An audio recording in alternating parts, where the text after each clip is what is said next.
Alright, hello and welcome back to the Divine Deception. Tonight we're going to be continuing right where we left off. Failure. Following the final story with Devin, the hitman. Well, I guess he's on second hitman since we also had Thane from the Duat storyline, but maybe the ambiguity works. I mean, I do try to avoid having too many spoilers in my... Yeah, I do try to have too many spoilers in the titles of the streams, so should work out.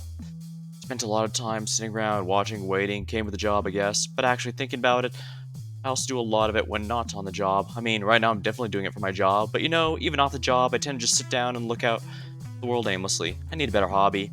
People watching, there's no space there.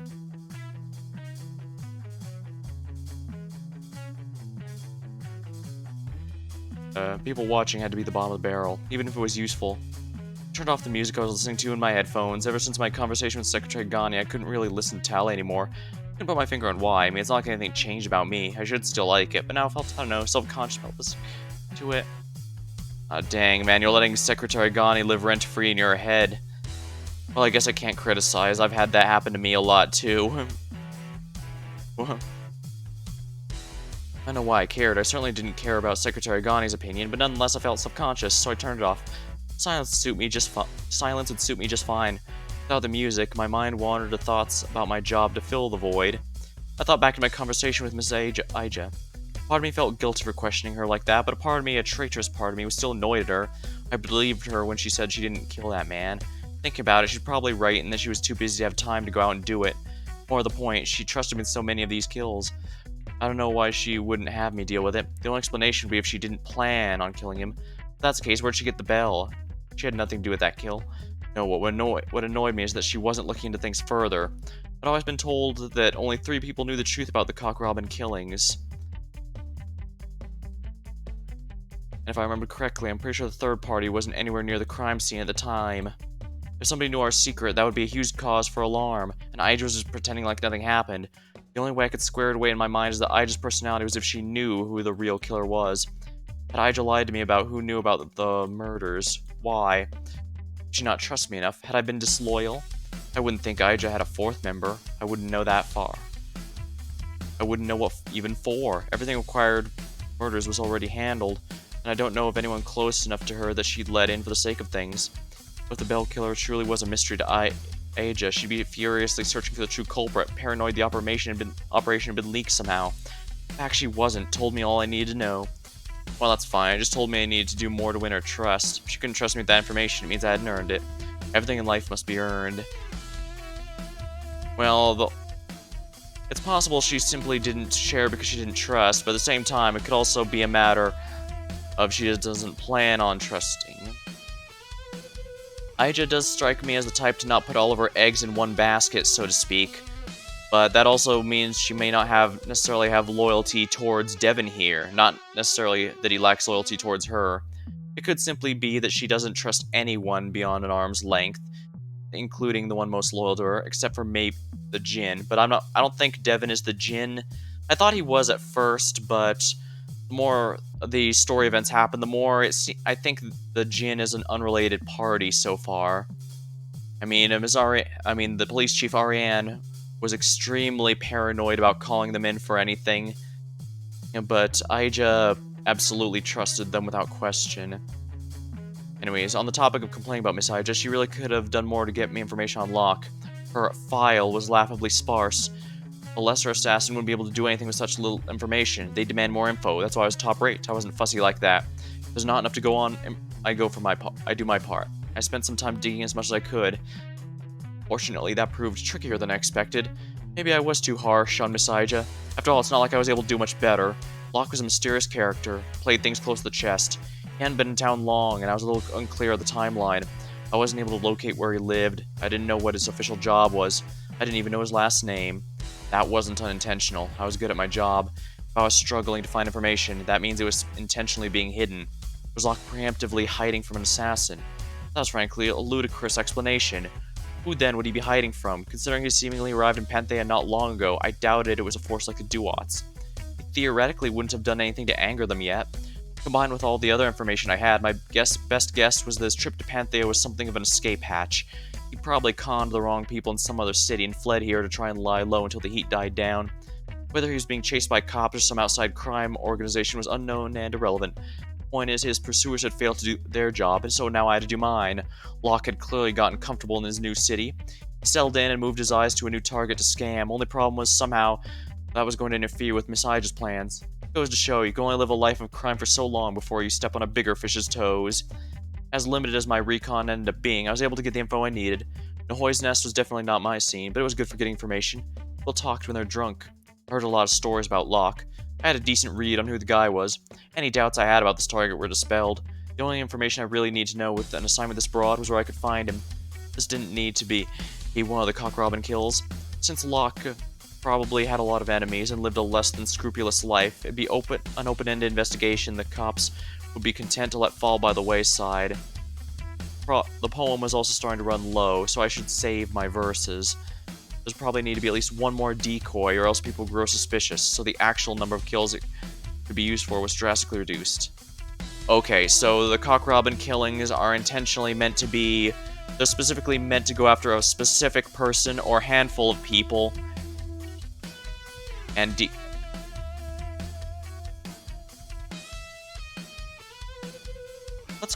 let's look at the cock robin poem right now.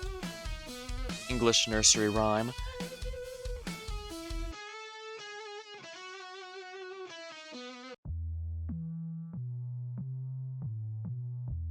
Alright.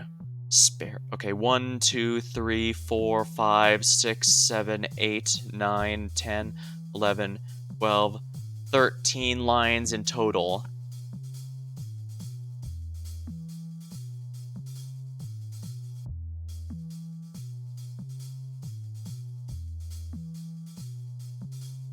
So, it looks like the intent with the killings here is to target very specific people to make it look like, kind of like the Zodiac Killer, where the people seemingly had no connections, but the majority of them are actually decoys, with only a handful actually mattering.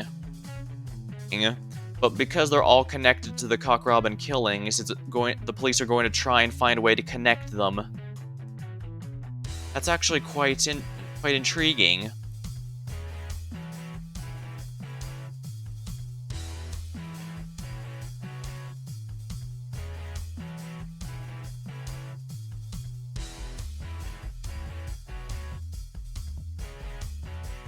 Yeah, I think I was trying to get my thoughts. Sorry, I was blanking out because I was trying to get my thoughts straight regarding the Zodiac Killer, but I think I already mentioned it earlier.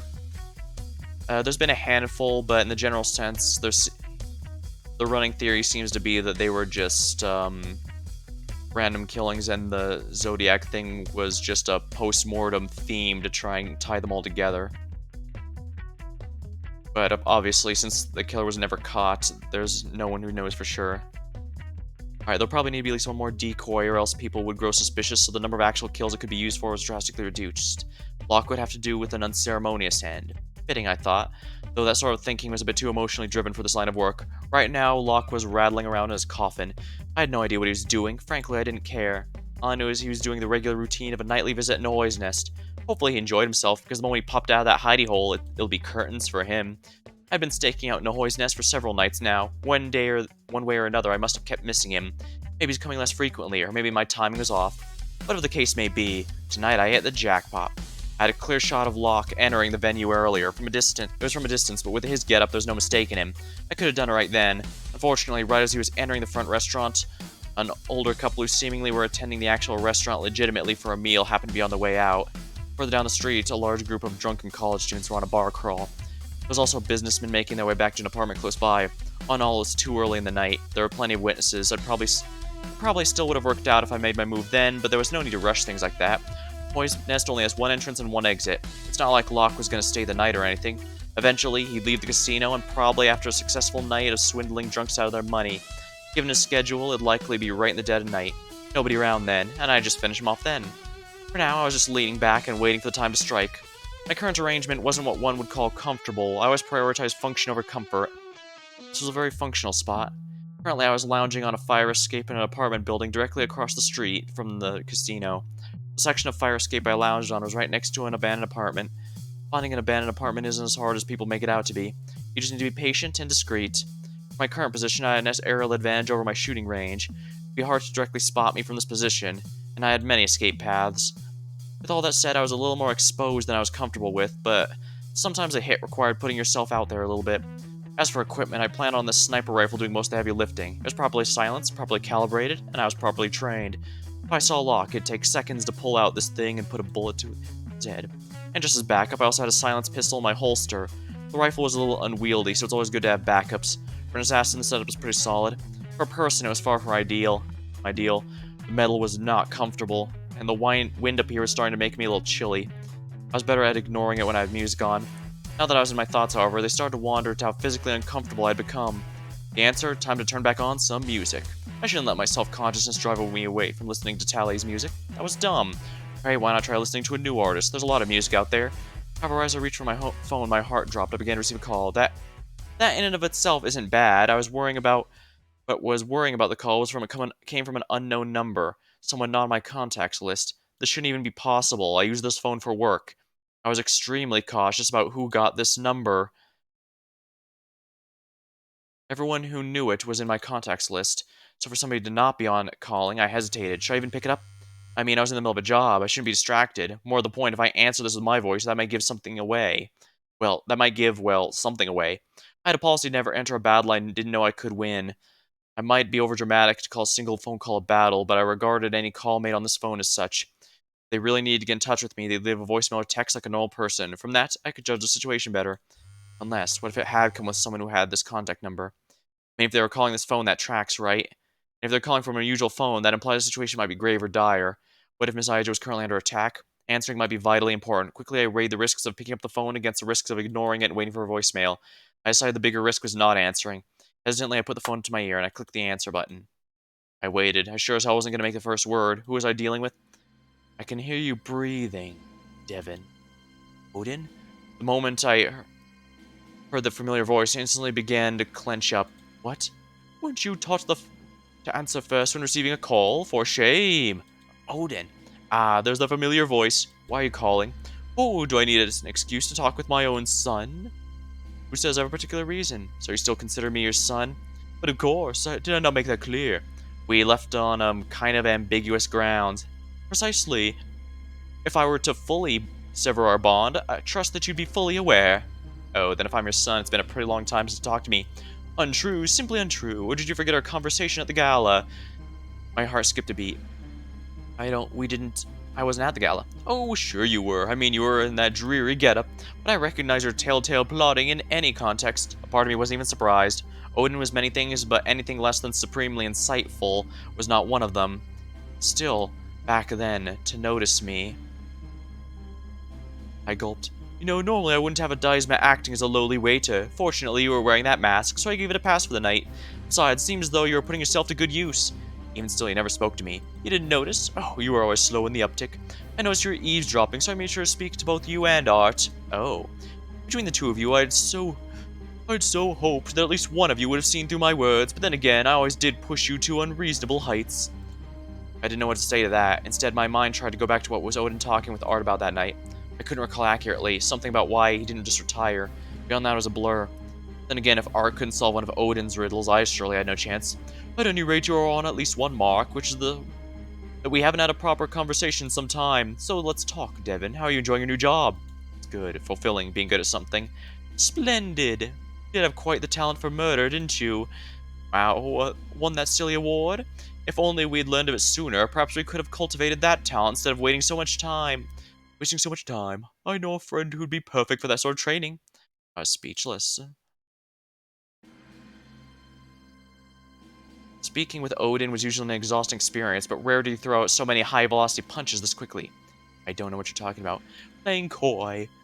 What did I always say about keeping secrets? I could try, but I'd never be as good at hiding things as you'd be at seeing through things.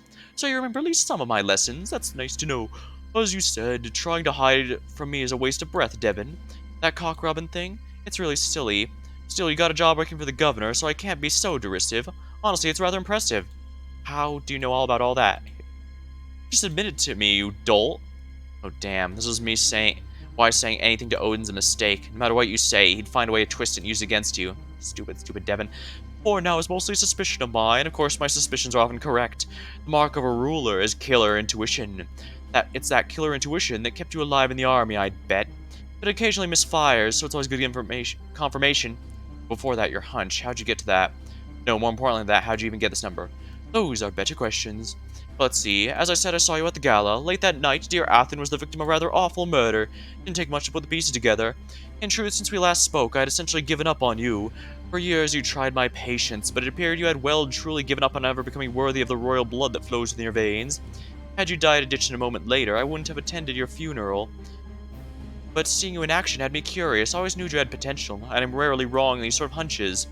I have a very special birdie who is unbelievably talented at gathering information. I tasked my birdie to gather as much information as they could on you. After some time, they gave me their report along with this number, so I thought it was worth giving you a call. Birdie found this out? How? What did I... Let me guess, weak as ever, you're now panicking about how you didn't do a good enough job covering your tracks? Dispel those fears. It took a considerable amount of effort for my birdie to get what they had on you, and little of it was substantive. It was impossible for my birdie to not uncover your secrets eventually. They can get their hands on pretty much any information in Panthea, things mere reporters and police officers could never reach. It's one of the secrets of my immortality, you see. I didn't know what to make of all this. It could very well be Ija herself or the police chief. It was all too much. I was struggling to keep a grip on the conversation at all. It felt as though any moment the whole thing could slip out of my control. That's what talking with Odin felt like. You never really held any power. Not where this conversation was going. The best you could do is try and hold as much as you could and ride it out. If you were lucky, he'd stop talking before long. What do you want? I wanted to talk with my son. Tell them they've been doing an excellent job. Huh? I must admit, if you told me a decade or so ago one of my sons would grow up to be an assassin, I'd scoffed at the idea. It isn't exactly fitting for a ruler. But over the years, I've grown appreciation for violence. In a sense, the ability to take lives at grill is the greatest measure of power there is.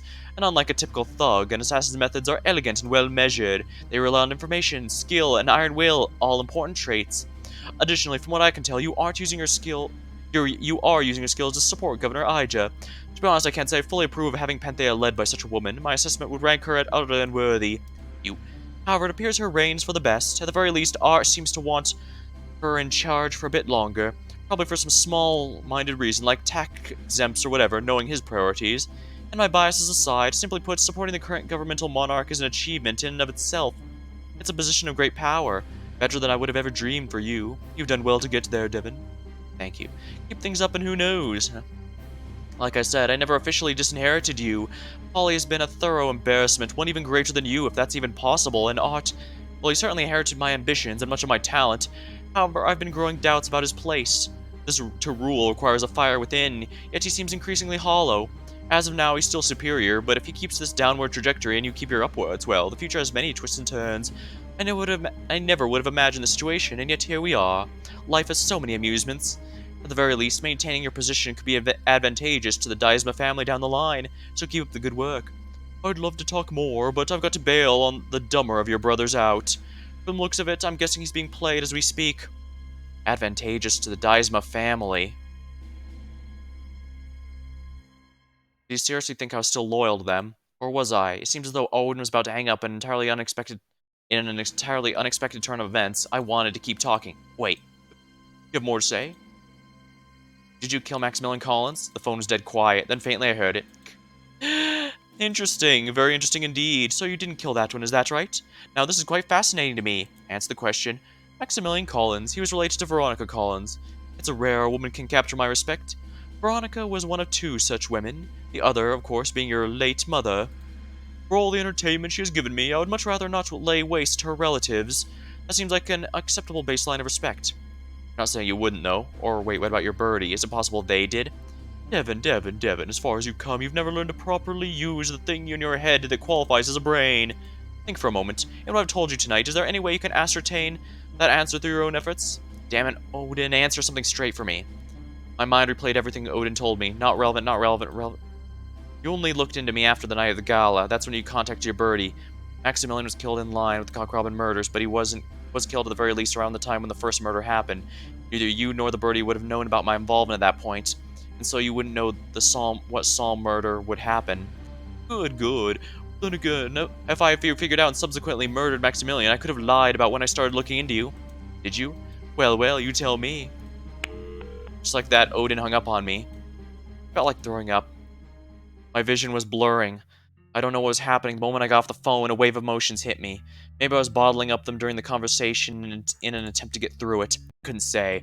All I could say that I was seriously unwell, which was pretty bad considering I was in the middle of a job. Why was I freaking out like this? It wasn't rational. We just talked some. He even congratulated me, and I felt good. Odin, just hearing his voice, I could feel so many things coming back. I was beginning to spiral. I gripped on the mental handrail in an attempt to stay in the moment. Focus, I was in the real world. Stay lucid. Growing up in the Daisma family was incredibly weird.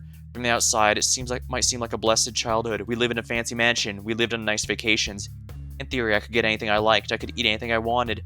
We had so much money it was ludicrous, but living there was making a deal with the devil. Shiny on the surface, horrible on the inside. I don't remember Mom. Art was the only one old enough to have any real memories of her. There were servants, but they were specifically instructed to do their jobs and nothing else. Really, we were just raised by Odin. Odin is a very weird person. One could generously call him an eccentric. I would call him an asshole. Only now, with my many years of life, could I see that, though. He wanted to impose his view of the world on us. He had a very interesting view of the world. If you wanted anything, you must earn it. Your only value in life is what use you provided. Everything was, in reality, a competition. The winner was right. Never give up power. We were always taught and tested with these lessons. Whenever we asked for something, Odin would be quick to caveat it with a challenge or a price. Whenever we failed, there would be serious consequences. Well, first of all, this does mean I lost the bet over whether his father is still alive or not, but more importantly, I was wondering if the Daisma family had an additional member that wasn't specifically listed here. Wasn't specifically listed before, but I wasn't sure if it would. I didn't realize it would be one of the player characters. I thought maybe it would be some big reveal in the end, or maybe he is someone who would be relevant as a backstory. Alright, what was life without stakes? Our property would be destroyed, we'd be banished from the house. Physical punishments were rare, but not unheard of. I remember I had my fair share of beatings. We learned to play his stupid games from an incredibly young age. As much as I wanted to hate him, it was hard to. After all, he walked the walk. He would constantly provide us opportunities to prove him wrong, and I was never able to. He constantly told us that our purpose was to continue and grow the Daisma family. Everything we did reflected on the Daisma name, and so improper behavior was discouraged. Failure was unacceptable. Art had always thrived in this environment. He could devote himself to Odin's studies with a single mind. He'd spent hours training himself to succeed in school, to pass a test and solve a type of puzzle Odin threw at him. If he was given the chance to prove himself to Odin, he took it, and he always succeeded. Well, not always, but often enough that he never really saw the true darkness of Odin's parenting style. When I heard Art was becoming Olympos' CEO, that didn't surprise me for a moment. I always resented him for raising the bar to an impossible level. For a long time, I blamed him more than Odin. Polly, on the other hand, had his fair of issues. He was horrid at studying, couldn't stick to anything. He always cared the least about Odin's approval, his challenges about Odin in general. Those two would get in a number of shouting fights, and Polly would be punished severely at times, but he also wasn't the worst of us, because despite all, fundamentally, Polly was talented. He might not have seen himself, but Odin certainly did. Yeah, I got the sense that Polly's actually a lot smarter than he seems on the surface, both in a good and bad way. Like when Eris was trying to get that recording of him admitting to... is this far enough in the video? Yeah, to admitting to that sexual assault. He was smart enough to not directly admit to it. Now, that could also be partly that he doesn't want to admit to having done it. I mean, Vels herself says that she wanted him to own up to what he's doing, because owning up to the terrible things he's done is a main important part of moving forward. But nonetheless, it's extremely unlikely he had any inclination, any assumptions that Vels was recording the conversation, and yet he passively knew not to directly confess to anything. Implications were fine; those will never hold up in court, but he was specifically, trying to avoid it directly admitting what he was doing. Just said, "Oh, I did some terrible things that night," but he never directly said what it was. And the fact that he didn't when he had absolutely no reason to think he was being recorded means he was at least smart enough to know not to do that. Although I guess that for that specific point, he could simply have been trying to deny it to himself and not realizing it, but even so, that still means subconsciously he knows not to admit to the crime, even directly. When it came to natural intellect, Polly possibly even surpassed art. He might not have behaved as elegantly, but he had a natural charisma about him. People liked Polly, they wanted to be his friend, and perhaps more than anything, Polly was always passionate and driven. While part of Odin hated Polly's insolence for constantly defying him, I suspect part of him also respected the gall of it all. Then there was me, the middle child, and the most absolute failure. I really did try to succeed, to be the son Odin wanted, but I just couldn't do it. My best wasn't enough, I was just lesser. I wasn't smart, I wasn't clever, I wasn't disciplined, I wasn't elegant. No part of me showed the potential to be a leader. I could never apply myself like art and show his level of grace. Never had a natural talent like Polly. Couldn't make people like me like he could. I kept trying to live up to Odin's expectations, and Odin kept trying to make me better by putting me through his lessons. I got the worst of it. Some of the things he put me through to try and motivate me, it wasn't that bad on an objective level. It was probably just being a baby about it, if we're completely honest, at the time. Regardless, at a certain point, my ineptitude became clear. I would never be the heir Odin wanted. I was forgotten, left at the wayside, written out of the will. Odin began to erase my presence. I was the embarrassment. Nowadays, most people don't even know that Odin has 3 sons, and eventually, I'd like that just fine. I was meant to be the unknown man, but when I went to war, when I was spiraling, I thought that if I died, I'd finally be completely blacked out. That was a scary thought. It might have kept me alive. Suddenly, I popped out of my funk into attention. I saw movement in front. It took me a moment to register what I was seeing, but once I did, oh, with seemingly no prompting, a bunch of people began to swarm out of the Nahoy's nest. Not like a couple. No, it seemed like the entire casino's worth of people was fleeing. Men, women, all rushing out in a cramped fashion. No one looked particularly scared, more annoyed. Well, damn. What on earth was happening? Was it possible that somehow Locke was onto me? Were they using this chaos as a cover? I mean, if that's what was happening, it was a pretty damn effective method. I quickly scanned the whole crowd. Locke, where are you? He had to be there somewhere. How could he even know an assassin was waiting for him? Did he know, or was this some kind of coincidence? Couldn't tell if this was deliberate. I wonder if the song had some lyrics to it, but no, this is just guitar strings that sound like singing. It's really nice, actually. It's a nice tune. If this was deliberate, then it's unlikely he solely hoped to escape just utilizing general confusion. It's possible he's implemented some kind of disguise. I still hadn't been able to get a very clear picture of his face, and I'd mostly be going off the outfit to identify him. He took that out of the picture. No, I didn't see him carrying anything like a disguise when he entered, and I don't think he could just happen to find one in an underground casino.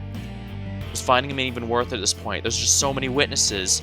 I might even hit someone in the crossfire. No, think about it a bit more. I had to take the shot now. You consider the possibility this panic wasn't a deliberate ploy. That means Nahoy's nest ran into some trouble. They might be closed. They might be closed for some time. Leads on Locke were scant, and if he managed to stop coming to his usual haunt, that'd make doing my job in a timely fashion really hard. And alternatively, if he had intentionally caused this panic to try and escape, then he probably knew that someone was after him. And again, doing my job would become very hard. The witnesses would make it hard. It was super dark out and there's no lights near my location. I had a silencer. And honestly, the chaos probably worked to my advantage. I'd fire and flee. It'd probably work out. If only I could find him. Where on earth was he? Without thinking, I backed up a bit, just trying to get a wider perspective of the scene at large, and just the side of my vision I saw it. From this angle, it was almost impossible to see, but I saw it. The side alley next to Nahoy's nest, I saw a familiar-looking suit carrying a metal suitcase. Locke. What the hell? How'd he gotten over there? I'd swear he hadn't come through the entrance. No, forget that. Immediately I pulled out the rifle, aimed right at him. Shit. At the last possible moment, he walked out of my line of sight. He's too far down the alley to shoot at this point. Damn, if only I had taken a step back sooner. No, I couldn't start despairing now. Admitting defeat before actually being defeated was a fool's most common mistake. I knew where he was. I wasn't going to let him get away with just like that. I put the sniper rifle back around my back and got to work. I climbed over the fire escape railing. Then I jumped down. After falling a bit, I landed on the lower section of the fire escape. I repeated this 3 times before finally falling to the street. Fortunately for me, I couldn't take the direct path. There were a ton of witnesses all spread out, and they were concentrated too close to the back alley to cut through like that. Even though it was pretty dark, I didn't want to risk anyone getting a look at my face. It's fine, I ran further to the right. I kept my movement as a brisk jog as I could manage. The mistake would be breaking out into a pure sprint. When I last saw Locke, he was casually walking. That meant I could afford to waste a bit of time. It was more important to keep my energy. After making my way 2 blocks from the initial incident, I turned left and made my way across the street. This almost feels like a KK Slider song. Dang. Even the furthest stragglers hadn't made it this far from Nahoy's nest. Given that everybody was fleeing from the scene, someone in a hoodie jogging should be the least of their concerns. There was an alley cut across this block pretty close by. I ran over to it. Then I made my way through the alley. It didn't take long to emerge on the other side. Now where was Locke? I started scanning and saw him walk down the sidewalk to the other side of the street. It would be too cumbersome to take my sniper rifle out and take a shot. I was fast with it, but even for me, it would take a little bit of time to properly set up That'd make a decent amount of noise. The safer play was just default to the silenced pistol. I grabbed it from the holster and kept jogging. There was still too much distance now for my liking. I crossed the street until I was on the same sidewalk as him. Then I got a bit closer. Okay, from this distance it'd be a sure thing. 2 bullets in the back would probably do it. I readied the gun, said a silent prayer. Goodbye, Locke. I don't know how or why you almost slipped from my grasp, but you're dealing with a professional. You never stood a chance. And as if to punish me for this thought, it was at this moment Locke turned back to look right at me. No, chalking it up as a coincidence seemed wrong. From the desperation which he turned, the anxiousness on Khan's face, it was as though he expected to see me behind him. But how? How did he know I was approaching him from behind? I hadn't made noise, and I'd stayed out of his eye line. Does this guy have a sixth sense? His eye had registered what he was seeing just as I made the decision to fire. He was saved by a frankly astonishing set of reflexes. In a life-saving second, he bounced off one leg and began to run down the alley to the further from the Noise Nest. Had he been a second slower, had he panicked or tried to call out to me, my bullets most certainly would have hit their mark. I can now see why this guy was a gambler. Apparently he just had a god's worth of luck on his side. He had escaped my initial volley and is now keenly aware that I was trying to kill him. It's not like I had a choice before, but now I was really dead set. This guy had to die, and fast. Immediately I ran after him. Instead of going down the same alley, however, I kept running forwards. Thinking about this guy's trajectory, it would be better to move to cut him off.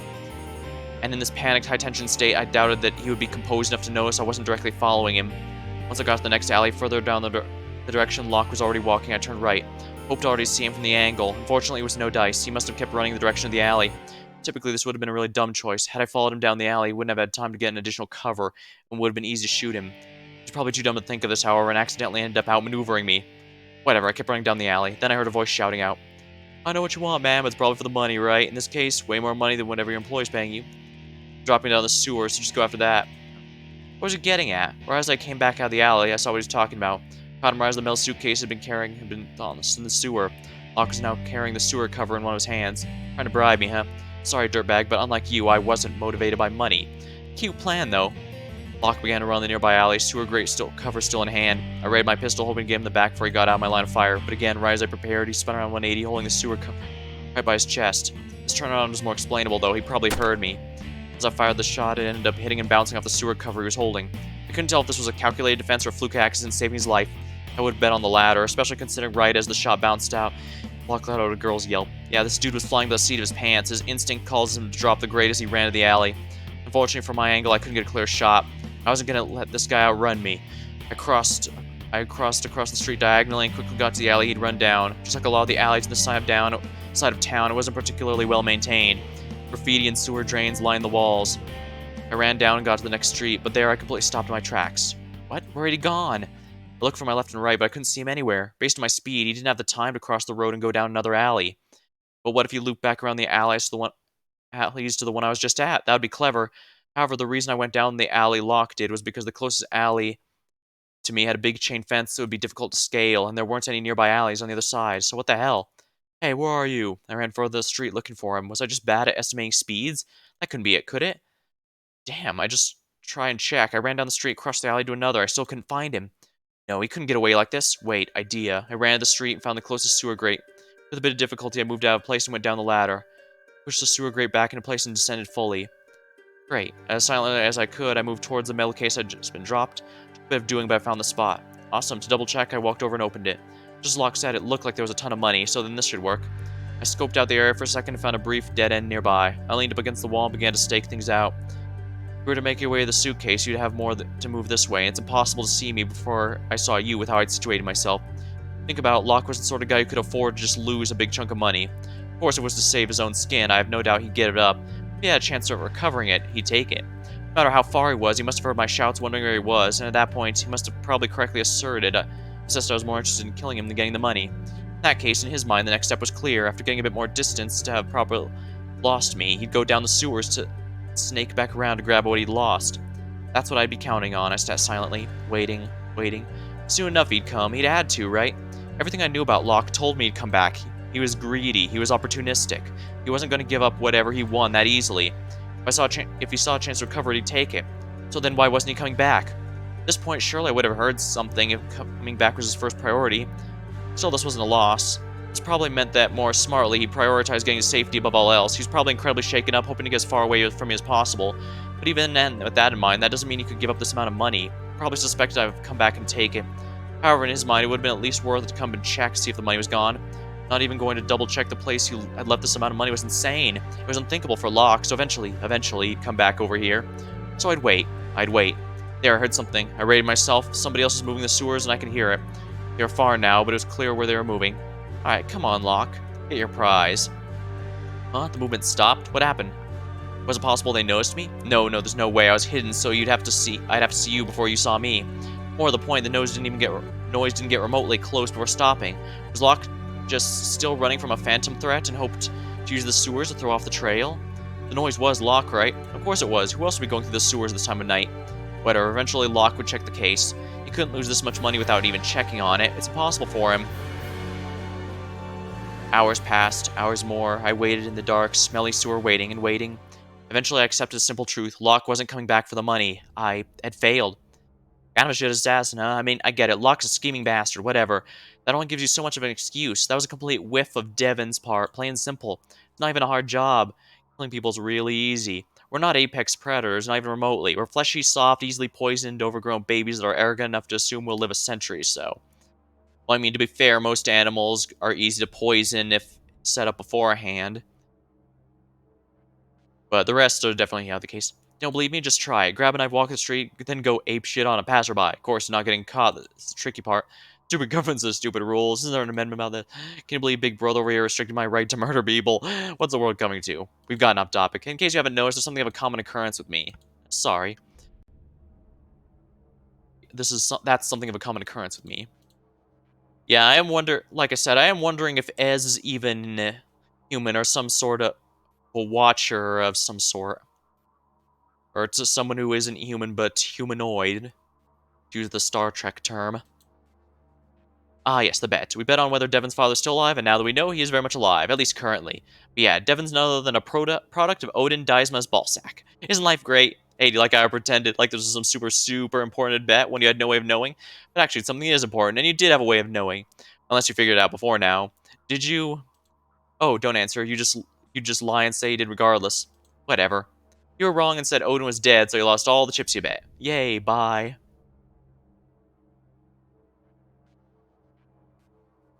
The weapon. Flip.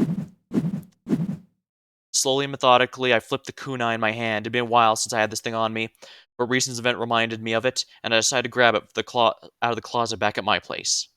If I remember Team Fortress 2 correctly, this means that it lowers your maximum HP significantly, but on kill, it grants you the HP the target had, which means you can very easily snowball with it. I also believe kunai were originally farming tools. Then again, a lot of weapons were originally tools.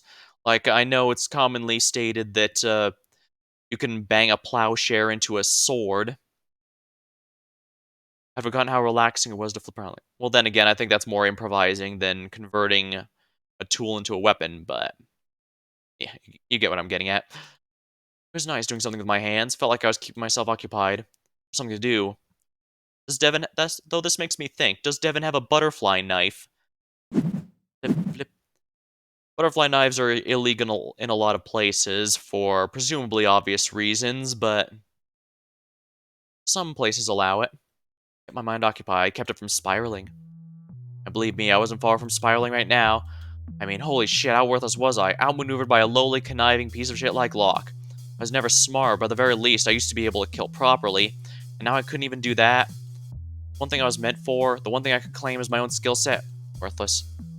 Worthless. It was depressing knowing just how devoid of value I really was deep down, utterly unable to even do the simplest of tasks, and falling for that briefcase stunt. I didn't learn the truth until quite a bit later. Yeah, how dumb can you... Yeah, if we remember from Locke's story, the briefcase was actually false. It didn't have real money in it, more or less. It was entirely a decoy for betting purposes. But of course, since that also meant he had no reason to go back and get it, because it was fake money to begin with. Useless, utterly useless. This was the first instance I had failed a job, and I hadn't just failed it, I utterly bombed it. I knew I needed to report into Ija, but I remember what it felt like as I was taking out my phone, a familiar choking feeling in my throat. My body began begging me not to report my failure, fearing retaliation, but I had to do it. As scum as I might be, I at least had to keep Miss Ija in the loop. Slowly, despite my best instincts, I brought my finger to the call button, and then I reported in. Sorry, ma'am. Oh? I have failed. Locke got away. Tried my best, I really did, but I failed. I set up an ambush, but he outmaneuvered it. I don't know if he somehow suspected there'd be an assassination on his life, or a lucky coincidence. But there was a perfect opportunity that completely threw my plan into disarray. I tried to finish him off despite the hiccups, but I was unable to catch up and kill him. Ultimately, he escaped and I have nothing to show for it. We're just standing there, feeling like an ice-cold ball in the pit of my stomach. I didn't know what punishment was in store for me. I really didn't care on that front. More than anything, I didn't want Ija to think less of me. Yeah, I'm starting to get the feeling that the reason Locke here is definitely a just following orders kind of person is because he wants to seek approval. He never got it from Odin, but he was getting it from Ija. And now that it's getting from Odin, he wants to keep up that whole thing. I didn't want her to think I wasn't worth anything to her anymore. If she wanted to completely cut me off, well, I couldn't have blamed her, but it would sting. Did he see you? Huh? Did he see you? Did he get a good look at your face? Would he be able to identify you? No, I don't think he would. He got a vague look from a distance, but I was wearing a face mask and hoodie. It was very dark. He was in a rushed panic. I don't think he could point me out a line. Good. And evidence. Any evidence that could link you to the scene? Did you leave any of that? Of course not, ma'am. The ballistic markings left me, and I would need to acquire a new silence pistol, but beyond that, I made sure not to leave anything that could forensically be traced back to me. There's a bit more silence. Okay, then. Thank you for reporting in. Is that it? Do you have something else to report? No, nothing else, ma'am. I just thought you'd be more upset. Well, I can't say the news isn't a bit annoying. Locke remains a threat. However, that's no reason to be upset with you. Oh, but I was the one who let her get away. Yes, I'm sure you pursued him to the best of your abilities. Up until this point, you've yet to fail any task I've assigned to you. With that in mind, I'm inclined to believe this is not a personal failing, but as you put it, a lucky coincidence. Unlucky for our part. Fortunately, sometimes things happen beyond our control. All we can do is move on. Oh, but man, because of this failed, Locke knows there's someone out for his life. Already, I was unable to secure much information on him. Now he's going to be nearly impossible to find again, and he's probably going to be far more guarded moving forwards. No matter, Locke is quite the ambitious type.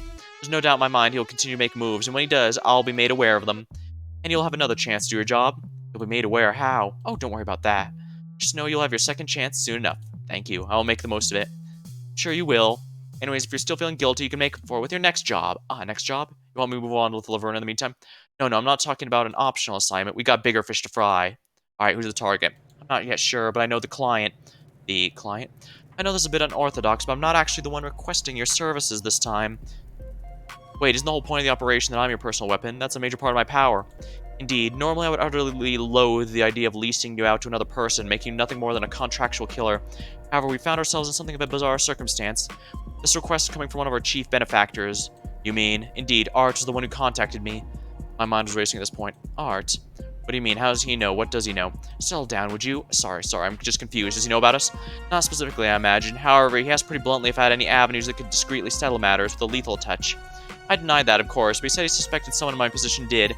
Then he proceeded, stating that he had a strong need for such services, that he would make lending it well worth my while. He offered a 5% of his current stock and a stake in Olimpo, tunneled through the discreet channels naturally. You accepted the deal for money? Devin, you lack grander sight. It's not what I stand to gain, it's what I stand to lose.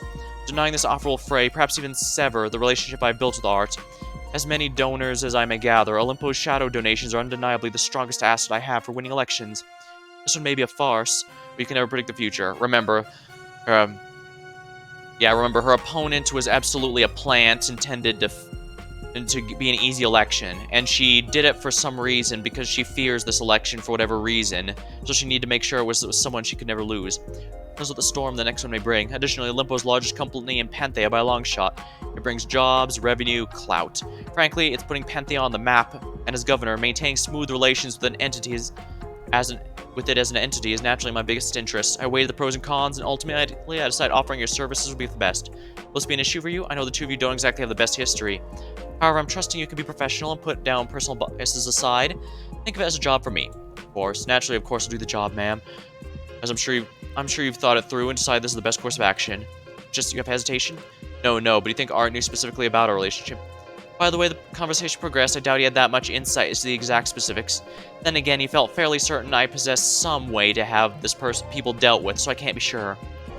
If that's the case, do you think he might have a suspect for the Bell murder? Depending on what he knew. You still on that? Please just drop it. I highly doubt Art had anything to do with Maximilian Collins' death. Look, the specifics of the assignment will come shortly. I trust you will handle it. Thank you for the update. Goodbye. And like that, Ija hung up. That conversation certainly hadn't gone as I expected. Which brought us to the present, doing prep work for Art's assignment. Here in the forest, I let out a sigh. I was upset, but not for a different reason. Working under Art, I couldn't blame Miss Ija, of course. She clearly gave it a lot of thought.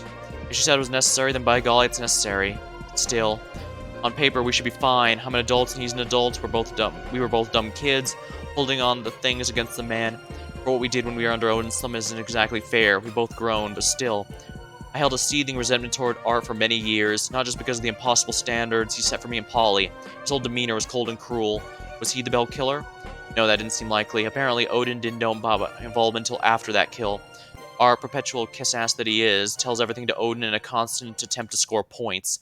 Undoubtedly, Art would have told Odin he stumbled across a big secret like that before now. If anything, likely the opposite happened, and Art starts suspecting Ija had an assassin on deck because of some offhand comment Odin made to him. Plus, Art was too professional to ever actually kill someone himself. The fact he was giving up so much to purchase my services was proof enough of that. So yeah, he likely wasn't that loose end.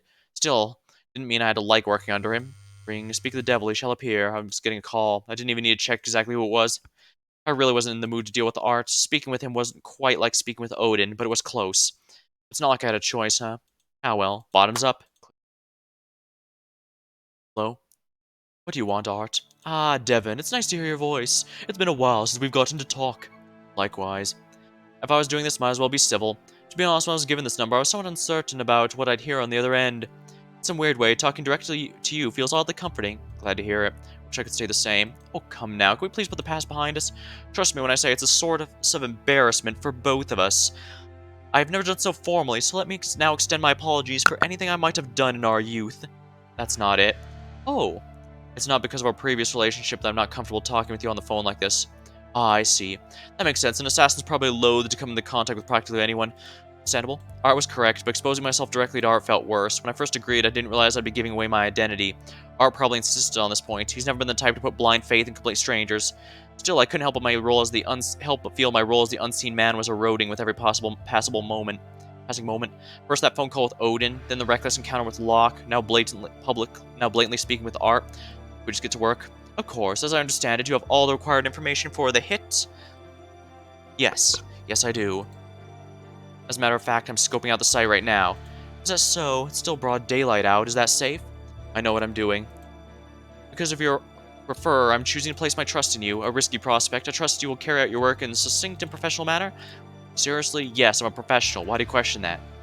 Because I know you, Devin. That in itself is compelling evidence. You want me to turn on you? I wanted to say that, but as the words began to leave my mouth, something caused me to freeze up. Even still, I couldn't directly challenge him like that. I know what I'm doing. What I want to know is if you know what you're doing. Excuse me? What exactly are you insinuating? Polly Dysma? That's who you want me to kill? Yes, our brother. I trust you're acquainted. Haha. Seriously, though, what gives? I know you two never got along, but resorting to killing him. You can't certainly think that this was a result of a childish rivalry, can you? Of course not. I know you better than that. You'd never do anything that wasn't carefully considered to bring you the most benefit. Which makes this a bigger question for me. Personal disputes aside, Polly's your brother, our brother. Push comes to shove, he's going to support you. That comment, dear brother, shows exactly how out of touch you become. Well, not like it's a particular surprise. It's not like you were on top of things in the past. After spending with as much time as you have slinking around in the darkness, killing people for money, it tracks you'd become utterly clueless. Oh, my bad that I've checked out of your two's dick measuring competition. What a crass metaphor. So you know that this war over the succession of the Olympo name and all the power that comes with it. This is important. Is it a war that when you so thoroughly won? Well, that's what I thought. However, for whatever reason, Polly's decided to pick back up the fight. Quite recently, he's taken a shot at me. After more analysis, it's clear the recent theft was his doing. Luckily, I covered my tracks well enough. That victory alone won't win him much ground, but the principle of it proves he plans to go for the jugular. If it was an above-the-belt battle, I'd handle things accordingly. However, since he's proven himself unwilling to commit crimes to usurp me, I can no longer allow him to roam free. It's too big a risk. Now poses a threat to succession, and I must eliminate that threat. You know, I'm also your brother. Technically speaking, I also pose a threat to your succession. Ah, my Devon, I don't remember having a proclivity towards humor. How age changes us. Keep it together, yeah. None of the brothers seem particularly, yeah. While Polly has a lot of charisma, it's pretty clear that all of them are pretty, awful people. I mean, still, murder's a rather drastic option. It's a drastic situation. It isn't you. Let me guess, Odin put you up to this? I make my own decisions. Of course, Odin would never directly advise one of his sons to murder one another. But he probably said something like, the helms of Olympo can only be reigned by the willing to do anything to grasp them. If one poses a threat, then ending them shouldn't be an option. It should be a given course of action. Pretty good Odin there. Well, I also grew up with him. Well, he's right. You always did agree with him. It's not just a matter of staying on top of running a limpo. When dealing with stakes as high as this, things get dangerous. I could end up in jail or worse, dead. And you know Polly just as well as I do. He can get single-minded, impulsive, historically bad at thinking the consequences of his actions. Even if he didn't mean it, his attempts to dethrone me could end my life. Hanged him first as a natural precaution. I couldn't help letting out a short chuckle, even though one I didn't know where it came from. I know this is my job, but I was still having trouble understanding what I was hearing from Art. You're really serious then. I mean, think about this, Art. Really think about what you're doing. I prefer not to. And that's precisely why you should. I know you've done a lot in your quest for power, probably a lot of shit I don't even want to hear about, but murder. Where do you get off asking that? You're an assassin. That's different. Look, Art, we're talking about Polly here. We grew up with him. You have an office right next to him. Can you really bring yourself to kill your own brother? I could hear Art audibly breathing. Though he didn't say much, it was clear my line of questioning was affecting him. However, before I could say anything else, he spoke in a quiet voice. That's not what you should be asking, Devin. The question is, can you bring yourself to kill your own brother? Not another word, Art hung up. My guess is that Art is distancing himself, not just in the literal sense. He feels that as long as he's not personally pulling the trigger, he is officially free of all all connections to it. That, well, like, if we know that for a fact that Devin fails here because we played as Vels and made sure that she stopped him. Not easily, but she was able to. But yeah, it seems that... Yeah. And we're also now seeing why, despite it being a 3-on-1 fight, Devin was able to win, was pretty much winning the whole time. Vels was the only real good fighter of the group. Krish wasn't awful, but he's never had any kind of training. Vels has had training, but it was mostly through gang warfare and self-taught. Polly probably doesn't have any professional training, or if he does, he was slept through half of it. But Devin here is ex-military and has a lot of professional training, even beyond just the assassination jobs, so yeah, he was clearly the best fighter by a country mile. And this also explains why Polly was covering for him so badly. Yeah, because he couldn't bring himself to betray his own brother, even though said brother was trying to kill him. That... He was really monstrous. The Daismas. What happened to them?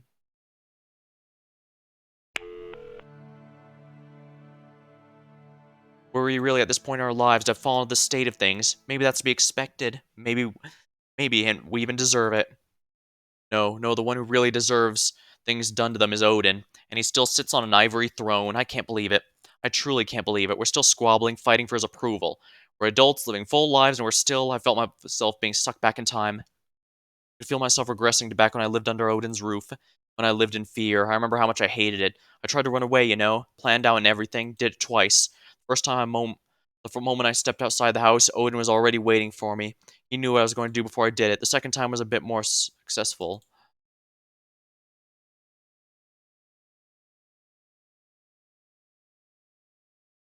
Second time was more successful. I stayed away for a couple hours. I knew Odin would know that I left very shortly after I ran away. I thought if I hid in the forest, it would throw up a search. He'd assume would start the city. However, hours later, Polly caught me hiding in a tree. Odin had Art and Polly up to looking for me. Never tried running away after that. Art, Polly. They should have been my allies. We should have had a common enemy, and yet they were both always so horrible. Art, he was never dependable. He was always so emotionless, indifferent to my feelings. I was never as smart as him, and he knew that. He lorded it over me. He liked feeling a superiority he got from it. He never saw anything wrong with following Odin because it was almost never hard for him. It came naturally. And of course he'd leave me behind, but Polly, I should have been able to trust Polly. He hated Odin just as much as me. We should have been able to bond, but we never did. I was the older sibling, but it never felt like that with Polly. Sure, he looked at me as a common ally in whatever war with Odin. He'd bully me into supporting him, then cut me off whenever he was finally done with his tantrum. I get roped into so much shit because of that, but outside of that, he always looked at me with contempt. He thought I was weird and wouldn't hesitate to point that opinion out. Maybe I was, but still, whenever we worked together, he'd always be a step ahead of me. I'd need help catching up, which would slow him down and annoy him. He'd be really mean when annoyed. Unlike Art, he'd actually hit me. Maybe he thought I could handle it since he was the younger brother, but he became stronger than me very early on. More than anything, Polly was really selfish, like fundamentally self-centered. When Odin offered some prize, his morals be damned, he danced Dad's tune and played hard. That meant tossing me to the side. I remember the one instance that illuminated all this clearer than anything. We were all pretty young at the time. Odin took us out to his private island. He really wanted to test us in a grander fashion. Ahead of time, he prepared a scavenger hunt. It was meant to be a test of skills and smarts. We were told to find him any methods. Faster you got there, better prize you got. He had just won a number of things in an expensive auction, and he thought those would be a fitting bait. If offered ancient relics as prizes to kids didn't illustrate everything you need to know about Odin's potent parenting style, I don't know what will. Still, it worked. Polly really liked the European sword and shield set Odin had purchased. Because of that, he decided to take this seriously. Art obviously took it serious, like always. He took every one of Odin's games serious, and me, I didn't care, but I still wanted to try and prove myself, prove I was just as good as my brothers, so I began the scavenger hunt. Early on, Art approached me. He said he wanted to team up. At the time, Art never really expressed interest in working with me, so I took the bait. Looking back, it was almost certain because Art feared there'd be parts of the scavenger hunt that required physical activity. Back then, he was pretty weak. I hear now he takes exercise pretty seriously, though. Anyways, we worked together on a scavenger hunt for a while until eventually we got the last clue. Art arrived first, tore off a piece when discovering it. We looked over the remaining clue together, and as I looked closely, trying to interpret it, I didn't notice Art leaving as my back was turned. By the time I realized it, he was gone, the only one with a full clue. I didn't get mad, I was just sad, but I wasn't giving up. I tried tracking him, following where he might have gone. It took me a while, but I found my way as a sort of secluded cave. I entered it. There was a long pathway that led to a turn. I could vaguely hear Odin and Art speaking. This was it. I began to enter the cave. Right behind me, Polly ran up. When he realized I'd gone here before him, he got really angry. He rushed over, and before I knew what was happening, we were grappling with each other. He shoved me down, rolled off the path, and down the hill at the bottom of the crevice of the cave. My leg bent, shouted out in pain. I was seriously injured. I was just sat there in pain. Polly moved on, claiming second place. A minute or two later, Odin walked out with Art and Polly behind him. He looked down at me at the bottom of the hill, and quite simply told me to make my way back on my own power. I tried to explain what happened to my leg, but he said he didn't care. I made a feeble attempt to climb, but the incline was too steep, and I rolled back down in the back of my head. Polly began to argue with Odin, saying this was overly cruel, but that he should be allowed to lift me up, to help me up. The two got in an argument, which culminated in Odin whacking Polly in the back of the head and Polly running away. He didn't end up helping me at all. I pleaded with Odin. He just stood there silently. Art stood behind him, nervous but quiet. I had no choice but try and climb. If I failed, I rolled back down. I had to try again. Eventually, through an exhausting amount of energy, I crawled my way back up. I lay there, belly on the ground, panting. Looking down at me, Odin simply asked why I tried the same method over and over without experimenting. He concluded by saying, at the very least, I was able to make it the path of my own merits. I wasn't completely helpless. Ultimately, Art came in first place. He received the European sword and shield set. He had no interest, but I bet the man still kept it displayed somewhere. Polly came in second. He got a fancy European vase, flecked with gold. He ended up breaking it not soon after, though I forgot if it was a dumb accident or a dumb act of defiance. I came in last. Odin gave me a crappy kunai. Kunai I still have to this day. That was the dynamic that infested our household. Odin was king. He'd continuously bully me. He was awful, but smarter than me. Art always prioritized Odin over me. He would help Odin with his bullying. I reached out for help. I reached out to Polly, but in the end, he'd always rebuke my request. He'd leave for himself. Man, this reminds me of the beans thing, where that guy insisted the best way of parenting is to just give the can opener and a can of beans to the kid and have the kid figure it out. On one hand, I can respect the idea of having someone learn to do something specifically, teach a man to fish, they'll eat for a lifetime while giving them just has them eat for a day. But at the same time, I'm going to be blunt and say more than a few adults I've run into have no idea how to deal with a manual can opener, because those things are pieces of shit. I'm going to be blunt. And so I just use an automatic can opener, or whenever I really need those, although I haven't needed to use any of those for a while. Well, I'm sure I could. Granted, I suppose if I really need to use a manual one, I could just look it up online or something, because, information age and all, but yeah, the fact of the matter is, even adults struggle how to work those things, because they're pretty complicated. Sure, it wouldn't be too bad once I actually get through it, but again, I'm also an adult, so I'd have an easier time in putting things together, or again, I know how search engines work, I can find the information if all else fails. So I'll rebuke my quest, leave for himself. I was trapped with the three of them. Completely alone, on my own. Thinking back, I'm pretty sure my spirals started as early as middle school. They were just more mild. Spirals. Attempted to make a Gurren Lagann reference, but I'm not sure how many would get the reference. Like there was one I was in right now, I shook my head, snapping back to reality. Standing in the forest close to the house Polly lived in, acting as an assassin, the Daismas. They were truly a rotten family, a worthless one. No good could come of them. Could I bring myself to kill a brother? Ha. What a joke. Honestly speaking, I wouldn't have much trouble ending the life of any of the Daismas. Might as well prioritize the one I could actually get paid for. I was thinking about this wrong. I wasn't going to kill my target despite the fact he's my brother. I was going to kill him and he just happened to be my target. My brother. Lucky break. This is a good opportunity. Fortunately, things weren't going to be as simple as usual. Polly wasn't someone who could just die and things would move on. He was without a question the most important person I'd ever been tasked to kill. Didn't seem like that on the outside. He certainly wasn't the most secured, but if he died, there wouldn't be an investigation. There would be an inquisition. A legion of investigators would be tasked with getting the truth. This wouldn't just go away after a few days. The Polly Deisma murder case would be looked over for years. He was just too public a figure. Tying him into the Cock Robin murders was just not viable. That would increase the mystique and danger of the Cock Robin killer to unmanageable levels. So how to deal with this? There are a number of stories I thought about. What if he was an unintended casualty of a Duat fight? There are a number of ways I could frame Duat members. Making the Duats responsible for this would mean people were less eager to poke around lest they anger the Duats. But making it look like a Duat accident's a lot of work. Lots of careful work, and the Duats would know the truth. Sure, maybe that doesn't sound like it should matter. I mean, it's the Duat's word against nobody's. Clear who wins that. Still, anyone knowing the truth is too dangerous. So what about an accidental? One of Polly's sports cars could have broken a loose wire. Accidents happen, but if Polly died, no matter the cause, his matters would be investigated. If he really was in a conflict with art, that would come up, and people would question the timing. An accident right as things were heating up, that wouldn't feel right. They'd look at the accident closer. And as many methods as there were to make a death look accidental, none are completely without traces. I was talented, but even I couldn't guarantee a death would look 100% accidental.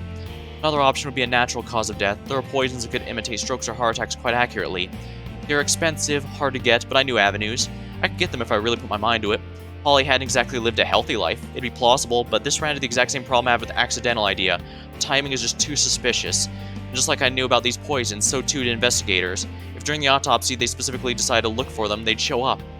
And then, was there just not an answer? Was anything I did too suspicious? No, there's one thing that would work nicely. It wouldn't raise suspicion with the timing, nobody would know the truth, it wouldn't be out of line with what was known about Polly, and no evidence would be left. The fate it had in Polly was that of a drunken self-delete. He was already known to get in an impulsive state when drunk. His behavior had changed recently. It might seem weird for such a positive person to suddenly decide to end themselves, but plenty seemingly positive people were hiding a darkness, and of course I knew that Polly was far too self-centered to ever really consider it, but it'd be plausible, especially with the right notes. I had plenty of samples of Polly's handwriting. I could know intimate details about his life. Using credit card records provided me by art, I knew the type of paper in Polly's household. I also got the pen that was often used in an Olympo office, one which had his fingerprints all over them. It took a lot of careful crafting, but with time and patience, I forged a perfect note to be left by his hanging body. It explained the motive for why he would take his life in just the right amount of detail, written in the style and tone as Polly. Now it's just a matter of actually hanging Polly up like that. And while not leaving evidence of my presence. Difficult? Sure, but not impossible. Especially not if you knew what you were doing. Very careful, crafty, researched. It's why I was doing a bit of on-site inspection right now. In the trees, I was circling the building Polly currently resided in.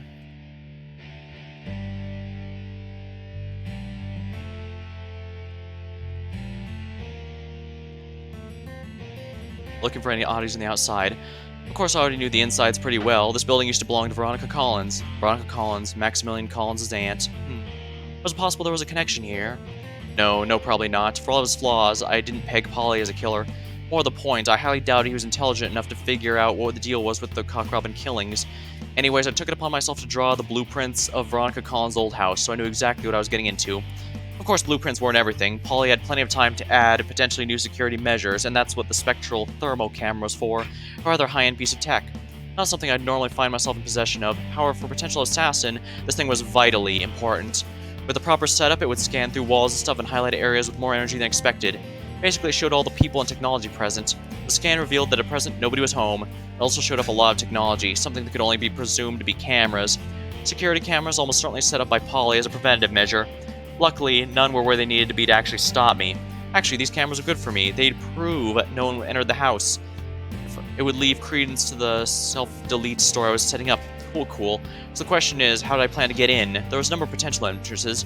However, the slightest sign of forced entry and say bye-bye to the whole story I planned. There were ways to hide signs of forced entry, but then the ways to hide them had traces themselves. I could try to get a copy of a key, but again, that could leave a trace. Also, most of the doors in the areas the cameras covered. No, the trick to getting in rested on the second floor of the house. In the special research I did on Veronica Collins' house, see, the windows all had interior locks that prevented them from being opened. They slid back and forth. These type of locks were commonplace. As luck would have it, the window locks in Veronica Collins' house had a very special property. They were made with a very specific metal, a metal that was not magnetic in most cases. However, charging a certain magnet with a certain charge would produce magnetic-like qualities. With a bit of magnetism from the outside of the window, it'd just give the lock a bit of a turn, and like that, the defenses would crumple. There was a window on the second floor that led to a bathroom right next to the room Polly slept in. Getting that window was also pretty easy. I mean, it took a bit of dexterity, but that's well within my skill set. The plan was simple: climb up to that second floor window, use magnetism to unlock the lock, sneak from that room into Polly's room discreetly. That would be the fake. Make it self-delete. Now there's a question of how to hang him. There's a difference between strangulation and hanging. Funny enough, for a professional, that's really not much of a problem as people might think it'd be. With a noose, if you're careful enough, you can strangle someone in a way that's almost indistinguishable from hanging when checked in an autopsy.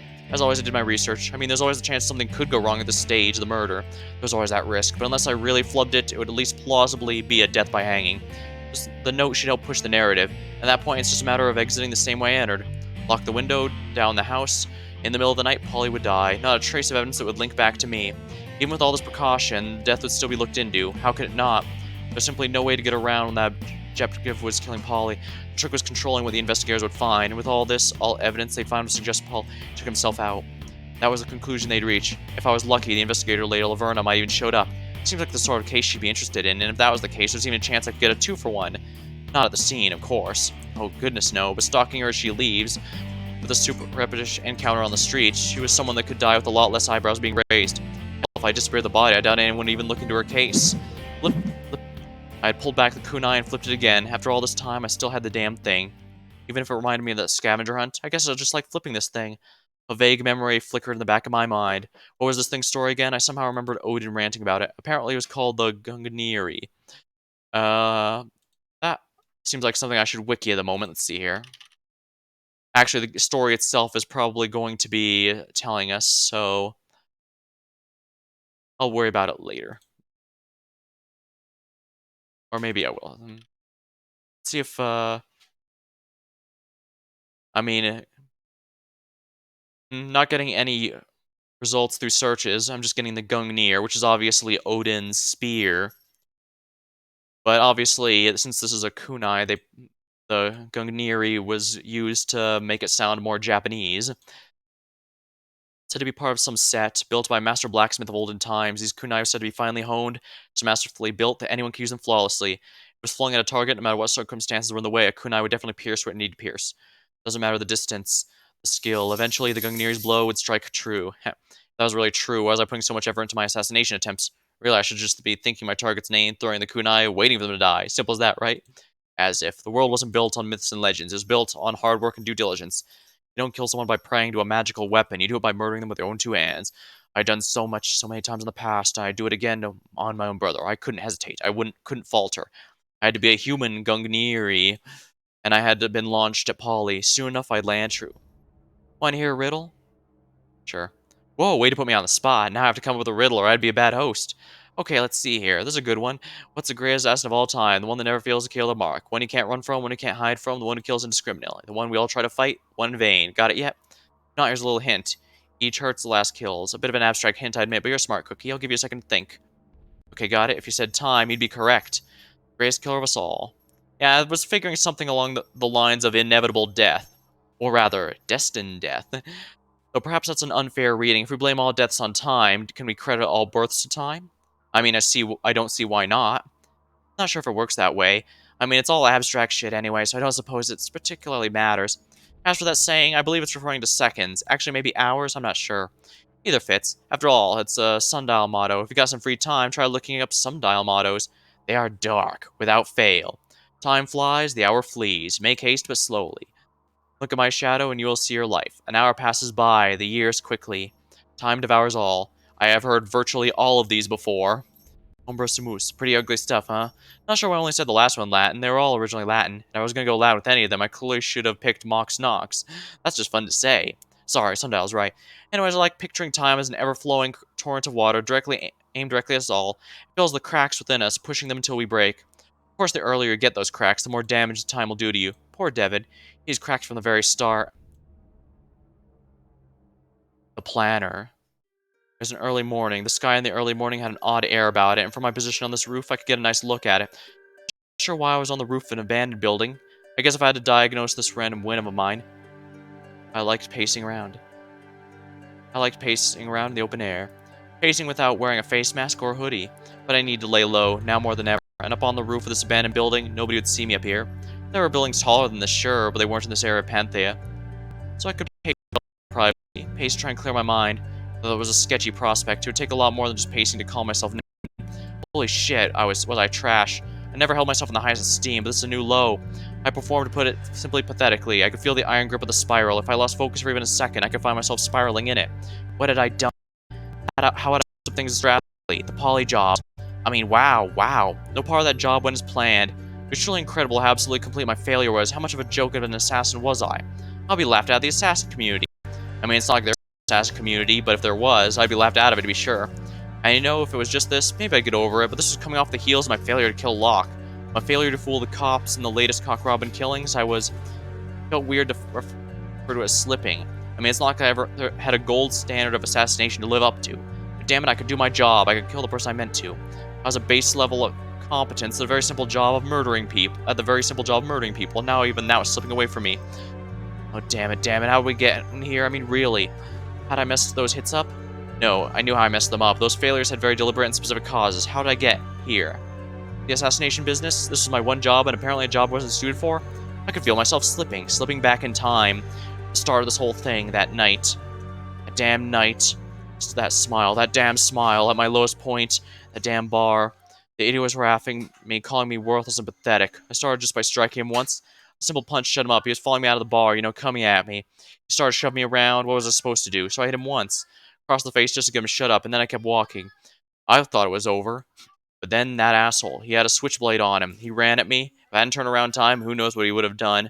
As it was, he only stabbed me a bit on the side. Then I just flew into a rage. I've been suppressing a lot for a while, and here was a perfect outlet.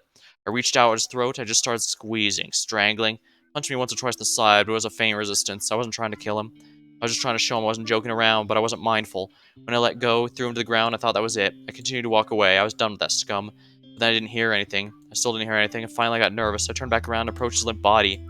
Couldn't be. I checked for vitals, and to my horror I couldn't find any. Without my knowledge or intent, I accidentally choked him to death. I would later on, the man was already in poor health, diagnosed with a rather disastrous disease. In fact, his inability to pay for treatment was likely the reason he was spending drunken nights, provoking fights with strangers. We all have our demons. Anyways, I began to freak out. This was bad, real bad. I couldn't even play this off as manslaughter, something with a light sentence that could be slipped away. This was a murder. I'd killed again. I'd go away a long time for this. At first I thought about trying to hide the evidence, cover up any crimes, maybe flee the city, but as soon as I had those thoughts, I gave up on them. I was tired. The man was right. My existence was aimless. I couldn't keep running or hiding or fighting. I was too exhausted. Prison felt right. So there in the abandoned street, I called 911. I told them what I did, listened quietly, and then when I heard a soft voice on the other side, they said they'd come and pick me up immediately. Then I just waited on the curbside, and waiting there I felt content. It was strange, really strange. Regardless, that feeling wouldn't last forever, wouldn't last particularly long. Soon enough, a police cruiser rolled right up, and out of the vehicle stepped Chief of Police Ariane. "You Devin?" I just nodded. I didn't know what to say. The chief looked at the body, then back to me, then back to the body. Then she sighed. "Alright then, get in." I didn't have to be told twice. Aimlessly, I made my way to the back of the police car. Ariane went in the driver's seat, and we drove away. At the time, I thought it was a bit strange. Shouldn't somebody be looking at the body? Do officers typically arrive by themselves like this? At the very least, I thought I'd be in cuffs, but those concerns, how to put it, they were muted. They were thoughts I was having, sure, but I didn't actually care about any of them. I barely acknowledged them. I was far more concerned with every other aspect of my situation. The drive was long, silent. I just looked out at Panthea as it was in the dead of night. Thought about how it could easily be the last time I saw those sights. The chief, for her part, stayed equally silent. No badgering, no questioning. She just drove ahead with a steely look in her eyes. Eventually, we arrived at the police station. I could see out the window. Didn't look like many were there, which made sense. It was pretty late. A few moments, Ariane just had the car parked outside. We both merely looked out at the police station. Then I heard a sigh coming from the front seat. Then faint mutterings made to no one in particular. "Oh, this is as good a chance as we'll get. Fine, we're doing this." Then I heard her take out her phone. There was some typing. A few minutes later, the car started moving away from the police station. I was unsure what was happening. Part of me was too nervous to ask, but I figured at this point, what's the worst that could happen? Where are we going? Just be quiet. This will not take long. That shut me up pretty quickly. The chief's tone made pretty clear she wasn't in the mood for a bunch of meaningless questions, and if you had to give me one thing, I knew to shut up when I needed to. So I stayed quiet. The car continued to travel in Night City, but now those muted questions started coming to the forefront. I didn't know much, but I knew it wasn't right. This wasn't normal. What was going on? I had no clue. Honestly speaking, I thought I was taken to be murdered. I know it doesn't make much sense, but that's just what crossed my mind at the time. I also thought this must have had something to do with Odin. I mean, it had to, right? Felt like the only explanation. Whatever the case, I knew I didn't like what was happening, but I didn't need to worry for long. Soon enough, we reached our destination. We came to a building I barely recognized. I knew it was important, but I couldn't place it, and I am in dire need of a drink.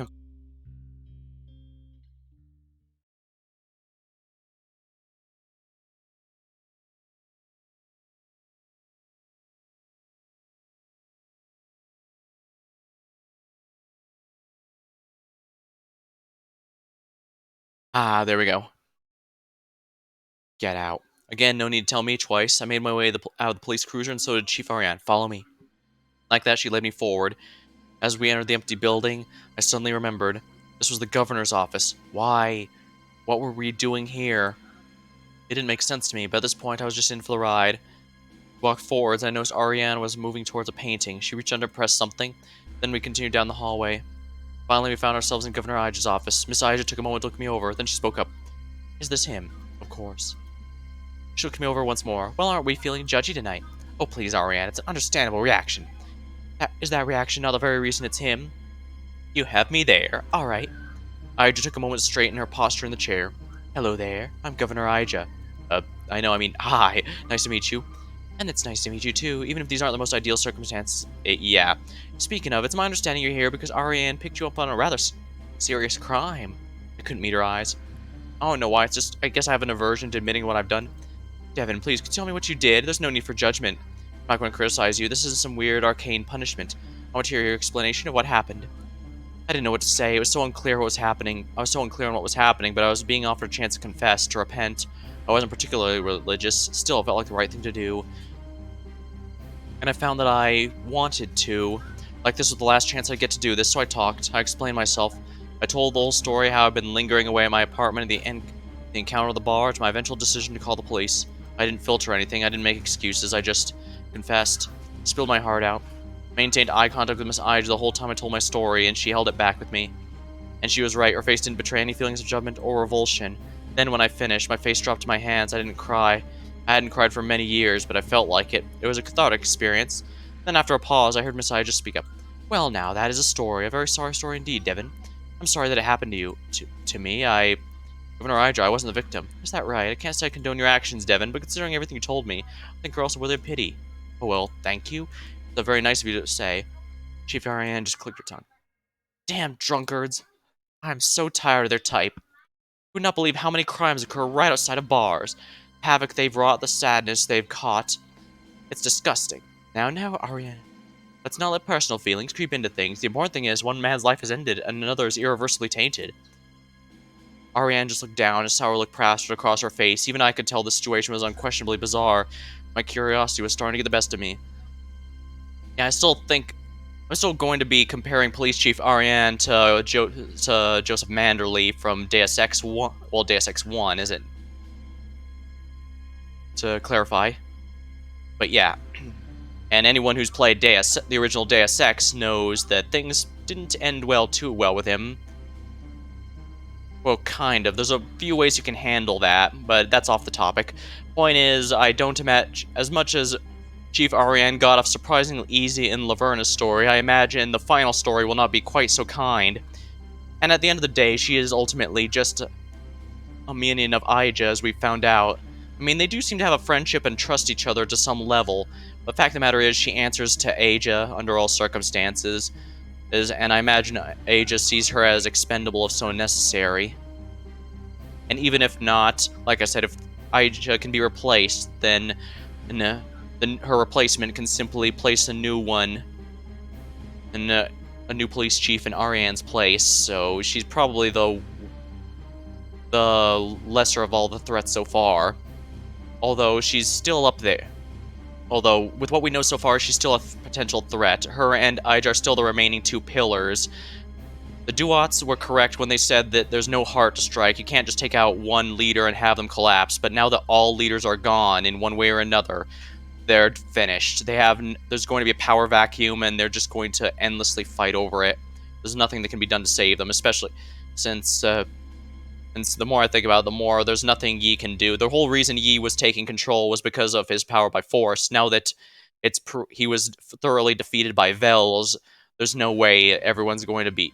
Even the people siding with him are likely doing it out of fear of him, and now that he's completely out of it, it's unlikely he's going to live to see the next day, even with Vels sparing his life, so I'm not too worried about him. And of course, we have the plan to dissolve Olimpo. It's going to be a huge crush to the economy of the city, but it means that Odin and his madness from the company is gone for good, along with all the Daismas, especially since, as we're seeing in the story, they're all pretty awful people in the end. I mean, it was pretty obvious before, or because as much as Polly talked a big game about trying to change, well, as we saw, he's simply charismatic. Like, um, Governor Ija. So, Devin, you told us about yourself. Would you now like us to talk about you? Huh? Explain what we know about you, I guess. Good. For starters, we know your last name, Devin Dysma. I didn't say anything. It's not like I was trying to hide that or anything, but still hearing my full name. It wasn't a pleasant experience. Middle son of Odin Dysma, Panthea's local tycoon. However, in an act of shocking callousness, the man disowned you as his son. Called you all sorts of names. Disappointment, unworthy, pathetic. Without meaning to, I flinched. Oh, I'm sorry, I didn't mean to offend. Let's just stick to the facts, okay, Ija? I was just trying to forget it. The point is, Odin has tossed you the curb, but that wasn't enough for him. A man that prideful doesn't like the idea of having a failure of a son. It doesn't gel with his self-image, and so he deployed his considerable wealth to effectively scrub your existence away. You can't actually erase a person's existence, of course, but you can do so in most ways that matter. Of course, he had your help, or at least your permission to do this exercise, so now you're in many senses a non-existent man. Someone who doesn't exist, not to the public at least, I guess. That is rare, that is valuable. It is? I didn't know what they were getting at. Moving on, you were also awarded for your time in the military. In fact, you received a rather prestigious award. Yes, that's correct. Army man, huh? Thank you for your service. Oh, that's not necessary. Really, I didn't do much. Didn't do much? That doesn't seem right, because according to the award, you single-handedly held one of our country's bases. That doesn't seem like much to you. I was just lucky. Lucky, is that right? Maybe, though I must say you were quite lucky to have pulled off everything you did that fateful night. I mean, I've been reading some reports about the incident as you've been making your way here. She has access to those reports? According to an eyewitness, there was a lot more on your side than just luck. I guess. You guess? Okay, yeah, I'm good at killing, Happy. I'm shit at most things, but don't you worry, I'm really good at murdering all those men. Hell, I'm so good I can kill when I don't even try. Case in point. I gestured all around me. Ms. Aija and Arian just stared at me. I guess my outbursts were a little weird. Say that like it's a bad thing, huh? You have a self-professed skill, and yet you're treating it as a negative. Well, I mean, killing is a bad thing. Is it? Huh? I didn't know what to say. It was such a simple question, seemingly, and yet I couldn't find a good answer for it. I spent more than a couple minutes in silence, just gasping around for an answer, and then I just spoke up. Devin, I'm sure you're wondering why you were brought here. I am. As Ija nodded this. You see, Devin, to me it looks like you're trying to throw away your life, and I don't think that's right. What? I didn't even know how to respond to this. You're a skilled combatant, Devin. Eyeing you, I can tell that your physical shape is admirable, and that's after wasting away, drunken and drinking and driveless. I can only imagine what you'd be like if you applied that body from a young age. Any sport, you'd probably have been perfect for, not to mention the technical skills you possess. Your time in the army was valuable learning, and you learned it in record time. You have the body and skills of a perfect soldier, not to mention the blood of a Dysma, a lineage most would envy uncontrollably. That isn't... Governor Ija put up her hand. Ariane, please, some tact. Just being honest. Miss Ija shot Ariane a dirty look, then she turned back to me. I forget all that. Devin, every life is valuable, none should be just thrown away. But I'm a killer. So, you're saying that just because you've ended other lives, your own life is not as valuable? Where's the logic in that? If anything, your life is more valuable. You carry those you've killed with you. I never thought about it like that. Still, I couldn't understand what Miss Ija was saying back then. But I'm useless. Useless? Devin, Ariane just explained exactly how useful you are. This delusion that your life has no purpose. It's just that, a delusion. There's exactly one way your life could be worthless, Devin, and that's if you throw it away right here and now. As Ija's words stung. Was I being a coward? Was I running away? Wait a second. But then, was she saying I shouldn't have called the police? Why did you bring me here? Huh? I'm not stupid. I know you brought me here for a reason. So why? Miss Ija and Ariane exchanged a look, a silent contest of sorts, then Miss Ija turned back to me. Because I believe in second chances. Huh? If we did nothing, do nothing, you could go to jail, charged with this crime. You'd probably be found guilty. Murder like this, you could be thrown away for life. You'd spend the rest of the many years you have left rotting in some cell. But I don't think that's for the best. To me, that's a waste. A waste to everyone. Instead, I want to put you to use, to give you a purpose. A purpose? You want to make things right? Then you should work for it. Put your skills to good use, for example. I don't understand. What are you saying? Devin, how do you view Panthea? Do you view it as a good city? I took a moment to think. I never really considered it, but I considered everything I knew, I saw around. Well, not really. I mean, I want it to be, but it's not. Exactly. You're exactly right, Devin. Few people get it right on their first try like that. Very insightful. So if you have that one right, maybe you'll know the answer to this. Do you know why Panthea isn't what it could be? Instantly, I knew that I didn't know the answer to this one. I shook my head. One word, conflict. Conflict? Conflict. The eternal human element. An unavoidable barrier. Panthea to evolve, it needs to make progress. With all the conflict around, it's impossible. I don't think I get it. You did not get why conflict is a bad thing? Well, no. Okay, maybe the story will make it a little clearer. You know, my brother was a good man, an honest man, a true angel. He was a hard worker, he cared for his family, he had dreams. But all that came to a sudden stop one day. Do you know why? No. Because of a really, really stupid conflict. Because some Shikome hotshot wanted to score big against the Duats. Because some Shikome idiot didn't know how bombs work. Because of that, 3 innocent civilians died that day, including my brother. Up until now, Chief Ariane had only spoken in an even-keeled, low voice, but all of a sudden I started to hear sparks of a barely contained fury coming from her. In front of me, I noticed Governor Ija turning away. She had put one hand to her mouth, and her eyes were clenched shut. It was clear this death had affected them both. And that's the truth about conflict. It's ugly, it's messy, it harms everyone. As below, so above. The same principle holds true, in a much less grave way, in politics. Ija had seemingly composed herself once again.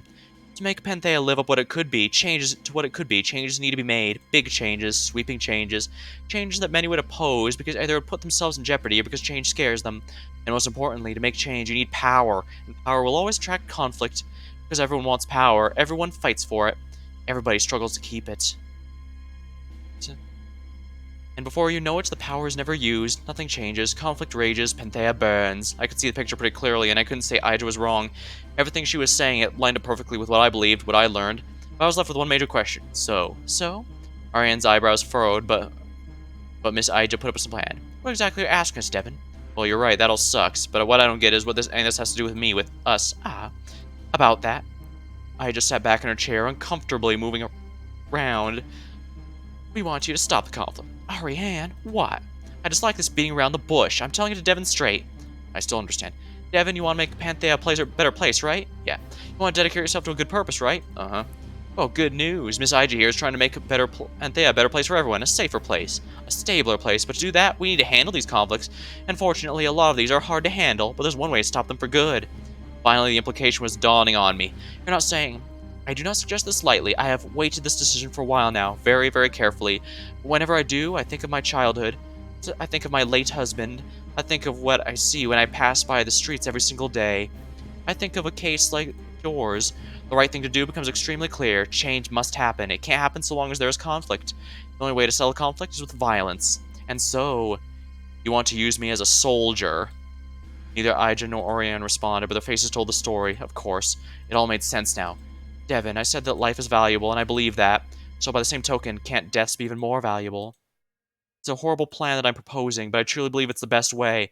No, the only way to create a Panthea without conflict, without suffering. But the only way I can do it is with your help. I thought about everything that Ija had said, about what my life had become, what I believed in. You know, when making major life decisions, you'd think you'd have to weigh them extremely carefully, that you need a lot of thought to come to the right choice.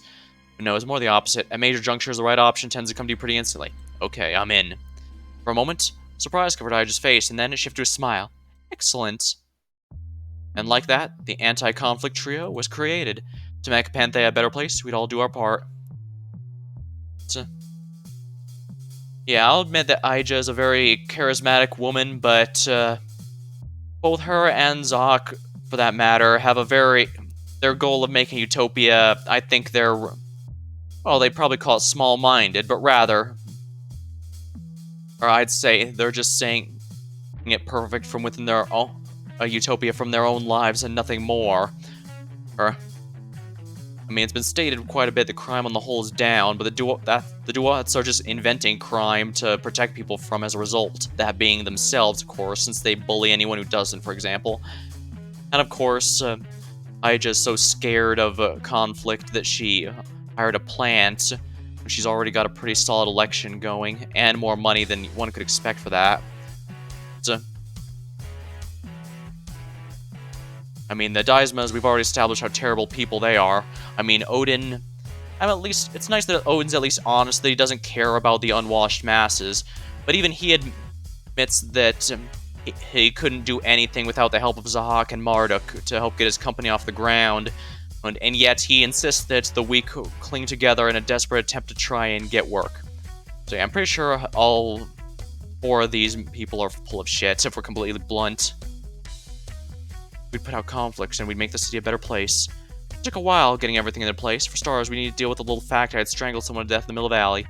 Lucky for me, a member of our trio was the chief of police. She outsourced that case to a police officer she apparently only kept around to be a gullible stooge. I think the name was Pandora or something. The point is, Ariane pulled some strings and the case dissolved in nothing. The force already had their hands full. Plenty of cases slipped through the cracks. Yeah, more case in point. While crime on the whole is down, there's a lot of cases that are just, going down. Going there. I mean, and even then, like, Marduk said he wants to help the people, that he wants to be there for everyone, but whenever he puts a new cop on his payroll, he simply murders the other one without any hesitation whatsoever. I mean, I can get why he'd need to be able to remove them if possible, but he doesn't even try and build rapport or anything. It's just job. So much for a man of the people.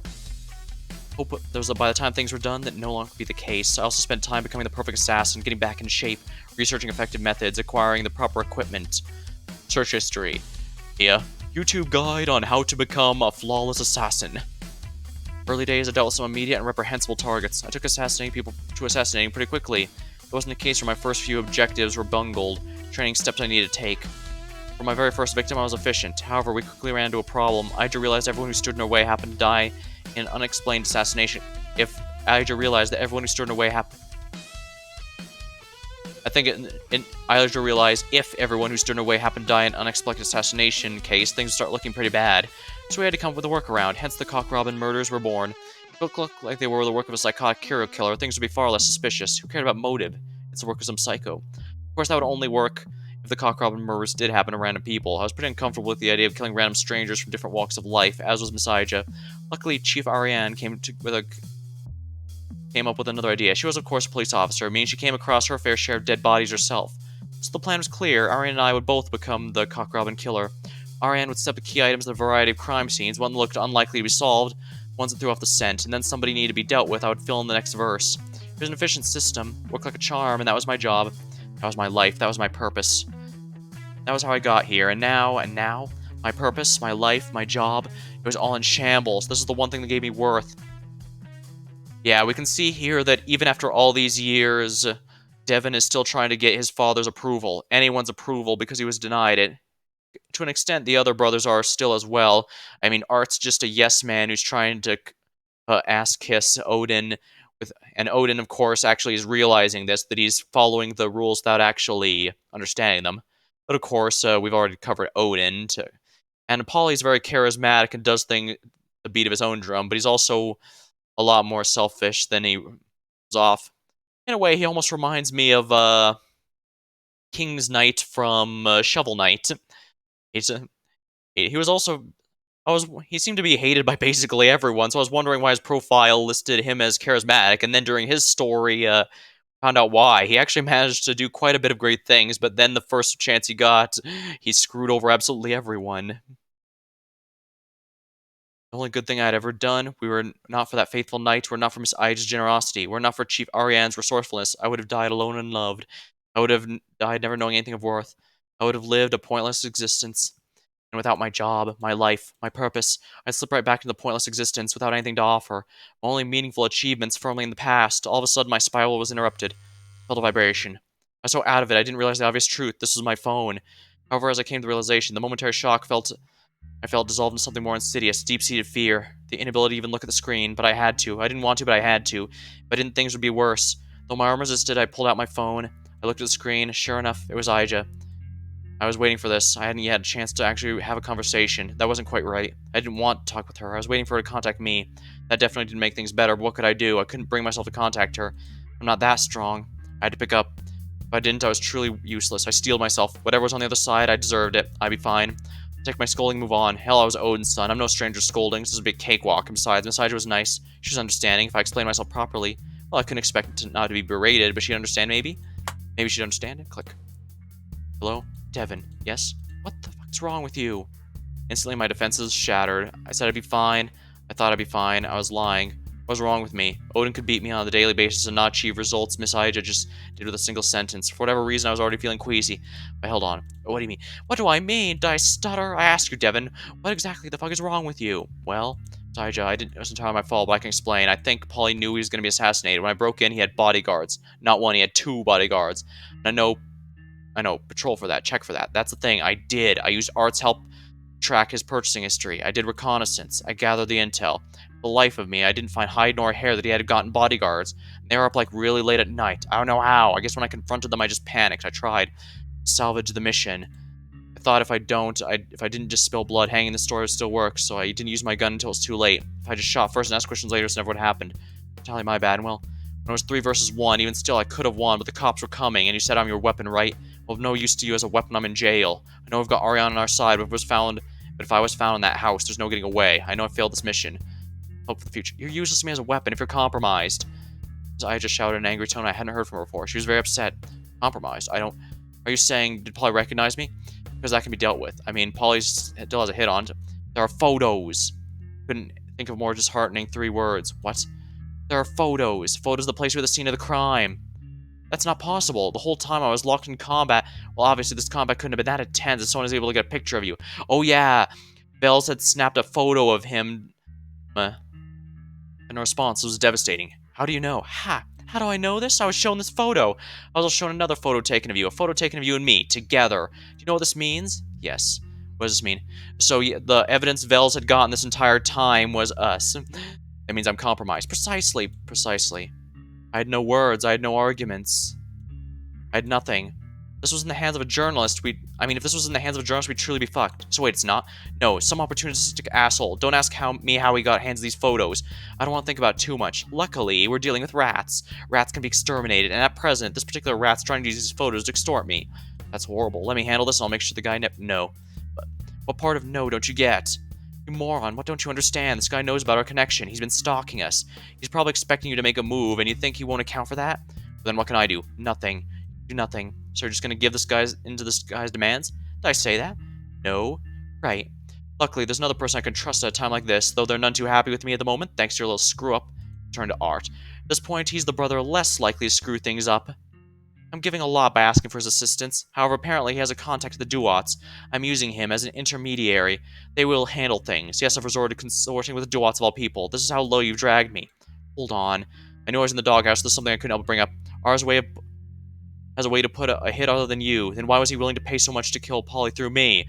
Finally, a sensible question. I had a similar concern. Apparently, Art had a reason to believe he was not the only Diasma brother with a Duat informant. Though he himself admits it's a groundless suspicion born of little evidence. Still, he wanted to avoid the chance that Polly would hear of his own hit through the network, thus using us. I guess that made sense, though did Polly really have a Duat contact? I wasn't sure how much sense that made. Although it made perfect sense Art would think that. Alright, what should I do then? What should you do? Easy. Nothing. Nothing. Besides, oh my god, how do you not get already? Are you action capable? You're exposed. You're a liability. I can't have anything to do with you. All this conversation's a risk. I'm just having it because it's even more risky to not tell you verbally. You need to get your shit together. I heard I just sign on the other end of the call. Look, we'll reconcile and see what our options moving forward are soon enough. See if we can salvage things. In the meantime, please keep your head down. Maybe rent a room at a motel. Get some rest. Get your head on right. Okay. Devin, don't give me that tone. Answer affirmatively. Okay, Miss Ija. Good. We'll talk soon. Don't call me, I'll call you. Click. I just stared at nothing. I couldn't bear to think, because if I did, I'd have to process what just happened. I had to face the reality of the situation. I have to know just how massively I screwed everything up. Oh. Fuck. I knew this would happen. It was only a matter of time. I couldn't be trusted. I mean, fucking hell, what was I thinking? Saving Panthea. Me. Ridiculous. Like clockwork, I managed to screw it up. I was exposed. My secret identity, my one asset, was gone. Now Miss Ija was going to discard me. I was useless to her. I was useless, period. I never had any purpose in life until now. I found one thing, the one good thing I could do, and I'd ruin that as well. Stupid, Devin, stupid. Why hadn't I checked the security more thoroughly? It was sloppy. Arrogance. Once again, I underestimated Polly. Once again, Art had gotten me in a shitty situation. Why hadn't I taken out my gun at the house sooner? Why hadn't I stayed to finish the job? Screw the police. I was a weapon that didn't miss. I was a Gungiri. I should have finished the job, consequences be damned, and I didn't. Because I can't. Given any sort of responsibility, I'd screw it up. I started to get a physical headache. All the sorts of memories started flashing through my head. Polly making fun of me. Failed tests. Art's betrayal. Odin berating me. The day I spent in the iron coffin. Coffin's coldness. My failed attempt to escape from it all. The day I left the Diasma household seriously. My time at the military. The lunches I ate alone. Soldiers I had killed in the raid, man after man after man that I shot, the cold feeling of the badge against my chest, the crampedness of the apartment, Odin telling me he was erasing my existence, my hollow acceptance, the nights I spent at the bar, how wordlessly I got in the police car, reading the Cock Robin poem, murdering and murdering, during all the sleepless nights every night in the same cramped room. It all spun in my head, jumping from one topic to the next. It was uncontrollable. I knew we were spiraling and I could do nothing. Ah! I audibly screamed in the world. At what? At nothing? At all? Who knows? All I know is what happened next. I began moving forwards. I just couldn't handle it anymore. The spirals. There was nothing tethering me anymore. Everything I did ended in failure. There was one simple way to put it all away. I walked forwards and forwards. Finally, I was at the edge. My feet were right at the edge of the building. I could see down. It really wasn't that far a drop. I mean, comparatively. We really don't need to be too high up to get a fatal height for humans to fall from. You don't need to get too high to get humans nervous looking down. That's, death by falling off a building would hurt, right? More than a bullet to the head, maybe? I should know that. I was an assassin. I should know what hurts and what doesn't, and yet I don't. Ha. Whatever, it was easier with a pistol anyways. I had experience killing sinners. I took the classic 6-shooter and put it to my temple. This was it. I had enough. Right now, I could get out of the way for good. All I had to do was do what I was good at. Oh, fuck this. I dropped my arm. Fuck this. No, no, no, no. This wasn't right. This wasn't what I should be doing. I flashed back to what Miss I just said. All lives are valuable, and deaths too could be valuable. I was sorry for my mistake, so I just excused myself from responsibility. Was I that big a coward? Apparently.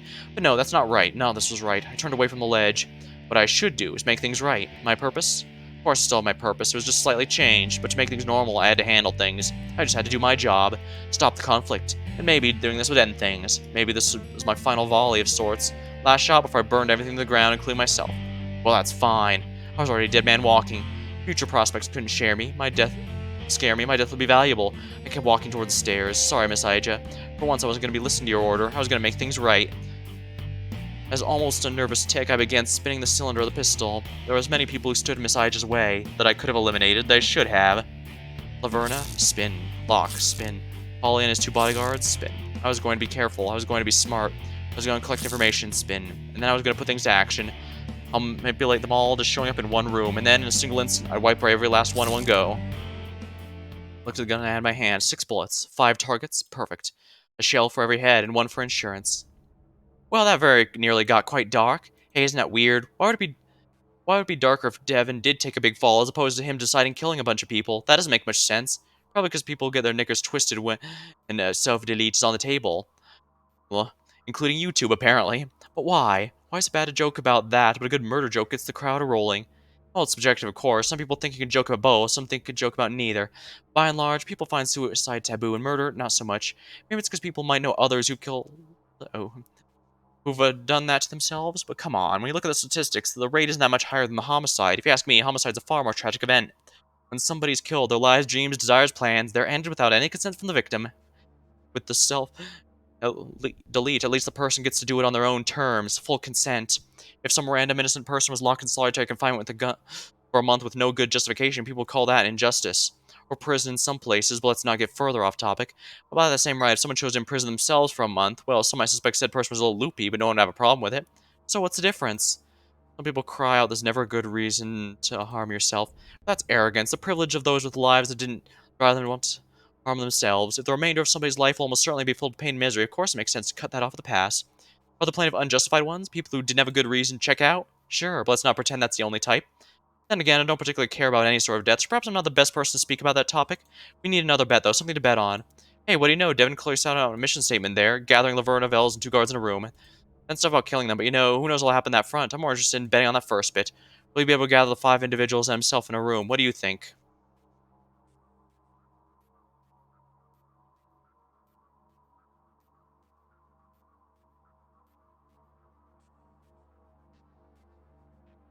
I imagine, well, the end of Laverna's and Locke's story suggests that yes, he is going to get them in the room there.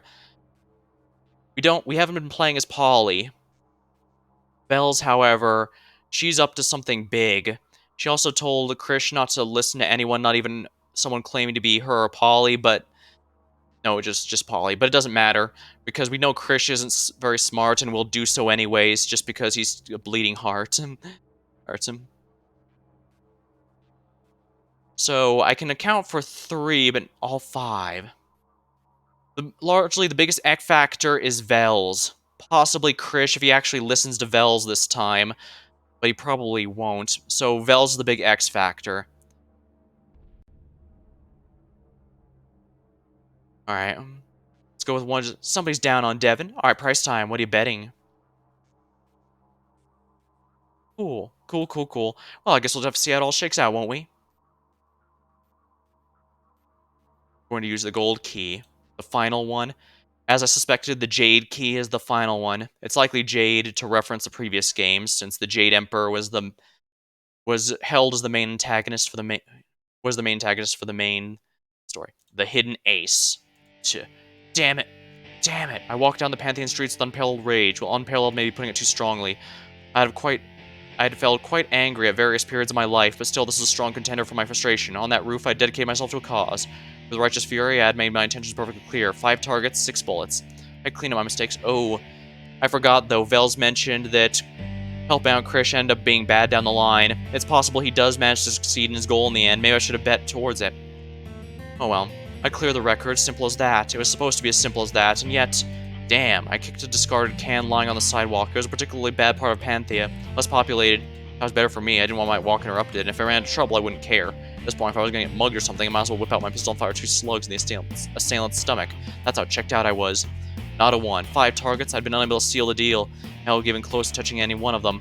All for completely different reasons, and the other day, that was the most embarrassing incident of them all. Shame on me, I guess. That's what I deserve for putting my face so blindly in another's hands. This was my quest for redemption. Of course it wouldn't work when I was the one carrying the search out. What was I thinking heading there? But I mean, what was I supposed to do? At that point, I already searched and failed. I was running out of options. So I was gifted such a confidence, summoning information regarding when I talk. What was I supposed to do? I had to take the chance. I had to make preparations, get the scene early, suddenly knocked out nearby cameras, prepared to escape. I know keeping myself hidden wasn't the top of my priority, but even still, I couldn't afford to be captured at this point, not until I finished this. The meeting would be late, but not in the middle of the night. Chances for witnesses were very much present, and I wasn't willing to just dispose of anyone who saw something they shouldn't have. So then, escape route was critical. I also put on a disguise when I arrived at the ambush. Post, nothing's fancy. The city was a thing for flashiness. Apparently, one duo hotshot went as far as making the whole custom mask with a voice modulator and everything. Player with no substance. I didn't respect that 1 inch. Jobs of this nature are not to be celebrated, they are to be carried out. No, I simply put on a maroon ski mask, gloves, and boots and called it a day. That would likely suffice. Oh dang, my comparison to the spy from Team Fortress 2 proved even more accurate, although it seems he failed the backstab one too many times. I still remember the thoughts went through my head as I crouched there holding my breath. Back when I still naively believed things were legit, the anxiousness that tickled the pit of my stomach. Unfortunately, I had resigned to giving up on the ideal of killing all the targets in a single action. I realized that quickly gathering so many people of disparate backgrounds in a single room, for my position at least, was untenable. Still, I could make most of this encounter. Soon enough, I believed Laverna would be meeting with me. Laverna was a private investigator, a fairly good one too if my research was correct. She'd taken on a fair amount of cases, including the one in relation to my botched assassination attempt of Polydysma. I was confident she'd have some information that would be useful towards my end. I'd extort that at gunpoint. Then when I was confident she'd be of no more use, I'd fire the bullet. 1 down, 4 to go. It was a pretty good plan, I felt. There was just one problem. It hinged entirely on inaccurate information. As I'd soon learn, Laverna had absolutely no intention to visit me. In fact, I doubt Laverna even knew about the meeting spot. Right as the meeting time began, I heard a dull whirring. Whirring? Kind of, why was there whirring? Hold on, why was it coming so high? I need to answer those questions quickly, because the whirring was getting closer and closer. After a moment, I realized what it had to be. It made no sense. It baffled the mind. It felt borderline sci-fi, but the only thing I could think of that made it sound like that would be a drone. Some flying drone was entering the meeting area. Was it the killer variety? Was it attached to something? Luckily, I was hanging behind a dumpster, but that wouldn't buy me long. I reached inside my coat pocket, almost felt like laughing. I mean, I brought it, but the idea of actually you pay off barely crossed my mind. Just another reminder to always come prepared for the worst 5 scenarios. At least I learned one useful lesson from Odin. One more than I cared to admit. I didn't have time to look back. Instead, I threw out the hand mirror. I stuffed the inner coat from behind the dumpster towards a nearby gate. From its reflective surface, I got a decent look at what I was up against. Sure enough, it was a small helicopter with a clear camera approaching. Luckily, it didn't look super sophisticated or dangerous, but I didn't have time to give it a good look. I used the mirror noise to approximate the location of the drone. I pulled out my pistol, and in an instant I jumped from my hiding spot, fired 2 bullets at the drone, and to my delight, the shot struck true and the drone fell. Good. However, I couldn't be content. Far from it. I couldn't imagine sending a drone my way was the full extent of the plan. If anything, it was the opening barrage. I considered abandoning my escape route. What if it was compromised ahead of time? Maybe I should shoot the lock off the fence behind me and run away, but no, that was dumb. It was far more likely whoever set this up accounted for me fleeing the opposite direction than it was they anticipated my escape route, so I ran out to the left, then up and to the right, mind blank, only focused on the escape.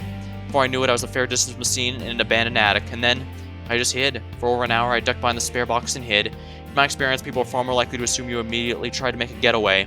They never expect someone to hide out so close to the scene they started at, so I hid for a while. After hearing nothing eventful, I reluctantly got up and quite cautiously I made my way back to the scene of the crime.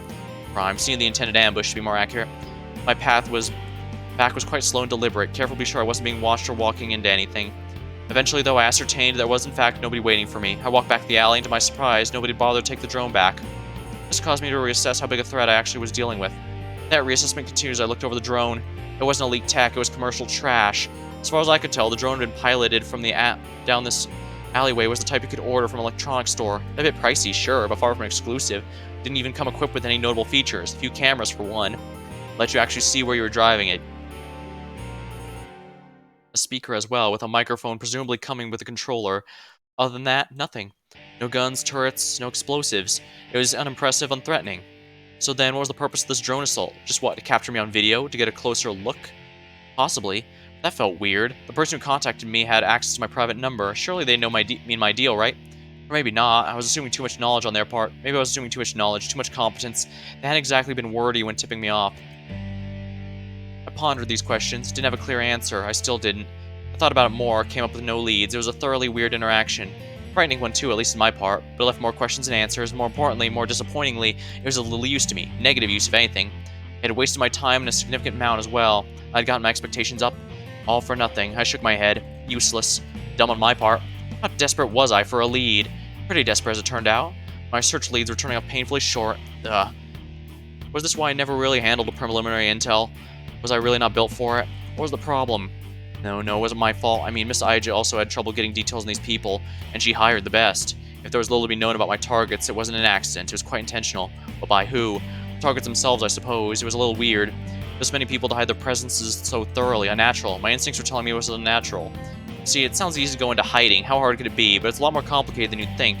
Actually, take a second to picture all the activities that comprise a daily life, all the activities you do. Now think of all the possible trails those activities could have. Every single way that every single action you do might ripple out, leaving a thread that connects back. Finding these threads could be hard, sure, but erasing them is harder. At least harder. Well, perhaps I shouldn't be surprised that I was unable to dig up anything about Locke. He had a criminal's blood in him, no doubt. I tried recapping everything I knew about him. He'd recently moved in from a different city. He had recently made a habit of attending Nahoi's nest, although thanks to my little blundered attempt, that probably came to a screeching halt. I'd also learned he was acting as Bach's campaign manager. Thought that might be a lead, but despite surveillance I put on Bach's apartment, it was no dice. My cameras turned up nothing in the time that I set them up. There's no telling how long it might take for them to actually pay out. There's nothing to suggest Locke actually met with Bach in person. Maybe they had a separate meeting spot. Maybe they just communicated digitally, couldn't say. Perhaps threatening Bach directly could get me somewhere, but then Bach was Aija's campaign rival. There were pictures of me. No, going directly after Bach was a line I couldn't cross, I shouldn't cross. But in the absence of the Bach lead, I was completely without a direction in my search for the elusive Locke. It was like he didn't exist outside the context I'd seen him in. That was likely the truth. Still, there was another piece of information that I had recently come into possession of, something very demoralizing. After another call with the reluctant Aija, I'd learned that Locke had actually appeared before her in her office. So unbeknownst to Aija, I snuck back in her office when she was away. I combed through the place thoroughly and found a hair that exactly matched the type Locke had. Given the placement in the room, against a faraway bookshelf, I was confident this belonged to the person who blackmailed Aija. I sent the DNA sample for testing through a third-party site, hoping something would come of it. And something did. Turns out what I sent wasn't DNA, or at least not the way I thought. The hair was from a wig. That's right, the grainy photographs of Locke didn't even capture what he really looked like. He was wearing a wig. With that in mind, who's to say what else might be a lie? Maybe he wore makeup. Maybe he had small stilts in his shoes. I couldn't know anything for certain. Not his age, gender, certainly not even his name. I mean, Locke. Yeah, I'd penned that for bullshit from the start. And in fact, the matter was, everything I thought I knew about this guy was pure smoke. In truth, my target was a phantom, one with no connections. I really had three options for finding him. One, I combed every inch of the city, trying to find where he stayed. Two, I pressured Bach into giving up his link. Or three, I somehow made Locke want to come out of hiding on his own. The third one seemed the most viable, but how? It was a brain teaser, one that hurt to think about, so let's not focus on Locke, let's focus on someone else. Say Laverna. She should be much easier. She was a private investigator after all, she was out doing work. It was just a matter of hiring, then killing her, right? Well, that was my first plan. I got in contact with her through her website, and true, at first it seemed like a promising lead. She responded quickly, intrigued by the fake crime I was offering to pay her solve. I thought for certain I had her. She was should be the easiest target. After I explained the crime in detail, she rejected my offer, calling it boring. Not worth her time. Excuse me? That's not how private investigators work. You don't accept or deny jobs based on how boring they might be. I felt like screaming, but okay. Persistence, I'd try again. I made an alternate email, waited a bit to not seem suspicious, sent another offer. This crime should have been more to her taste, and yet this time she rejected in a single email. The nerve. I tried this process 3 more times, but no matter my story, she rejected a single email. What was even happening? I tried to get in contact with her with other clients to see if I could get more perspective. However, as I did some research, I stumbled into another shocking discovery. Most of the reviews on her website were fake. Seriously? There's one roadblock after another with this woman. Eventually, I did hit a real review. Turns out she did some legitimate work despite it all. However, after meeting with the old lady, it was clear she wasn't going to give me anything useful. I changed my tune. I tried looking into where this Laverna Smith lived, but despite my efforts at intelligence gathering, again, I came up empty-handed. Perhaps this wasn't a total surprise. Detective work is a dangerous job. Setting up some precautions might have been warranted. Still, it presented a problem. There's basically only two ways I could get to her. Create, in one way or another, a crime scene that would actually convince Laverna to come out and investigate, or ambush her when she's on her way or leaving an actual investigation. Unfortunately for the second option, it seemed like most of her investigations these days were ones the police were involved, not good ambush material. While she was a far more public and attainable target than, say, Locke, she would be hard to get my hands on. Still, she was at least easier than my third target. Polly. My own brother. At one point, I would grapple with the morality of killing him, but I was over that. I was under no disillusion about Polly's true nature. He was as much of a snake as all of Odin's children. He just hid his fangs better than Art or me. Honestly, thought of killing Art also crossed my mind. I mean, if we're removing loose ends, he certainly was one. However, he had some deal with Miss Ija, provided support to her campaign. I had to reasonably assume Miss Ija wouldn't want Art dead, and so I couldn't touch him. But if Polly died, Art would make good on his deal with Miss Ija. He'd be in her debt. So Polly was on the hit list, and if I had to just kill him, that wouldn't be much of a problem. The issue was killing him and getting away with it. Polly seemed to make a deliberate point of staying either in places I couldn't reach or places with multiple people. He's far from a businessman, yet he was working extra hours on that restricted floor of the Olimpo building. He's spending his nights with other people, spending nights with other people in fortified places, not to mention. I think he had a bag of various security devices he brought from place to place, and most importantly, he wasn't staying with one person for too long. He's frequently on the move, which made tracking him a pain, and planning an assault an even bigger one. If I wanted to kill him, he might have been the easiest target, but to make a clean getaway, it'd be tricky. There's basically 3 attacks towards murdering Polly. I could try to attack him at night. However, since he moved frequently, I wouldn't have time to prepare or do the required surveillance. I knew he was setting up multiple layers of security everywhere he stayed, and Polly was deceptively clever. If I went in blind, odds are I could stumble on a trap of his were quite high. He had bodyguards before. It was a dangerous prospect. The second attack would... Oh, I see.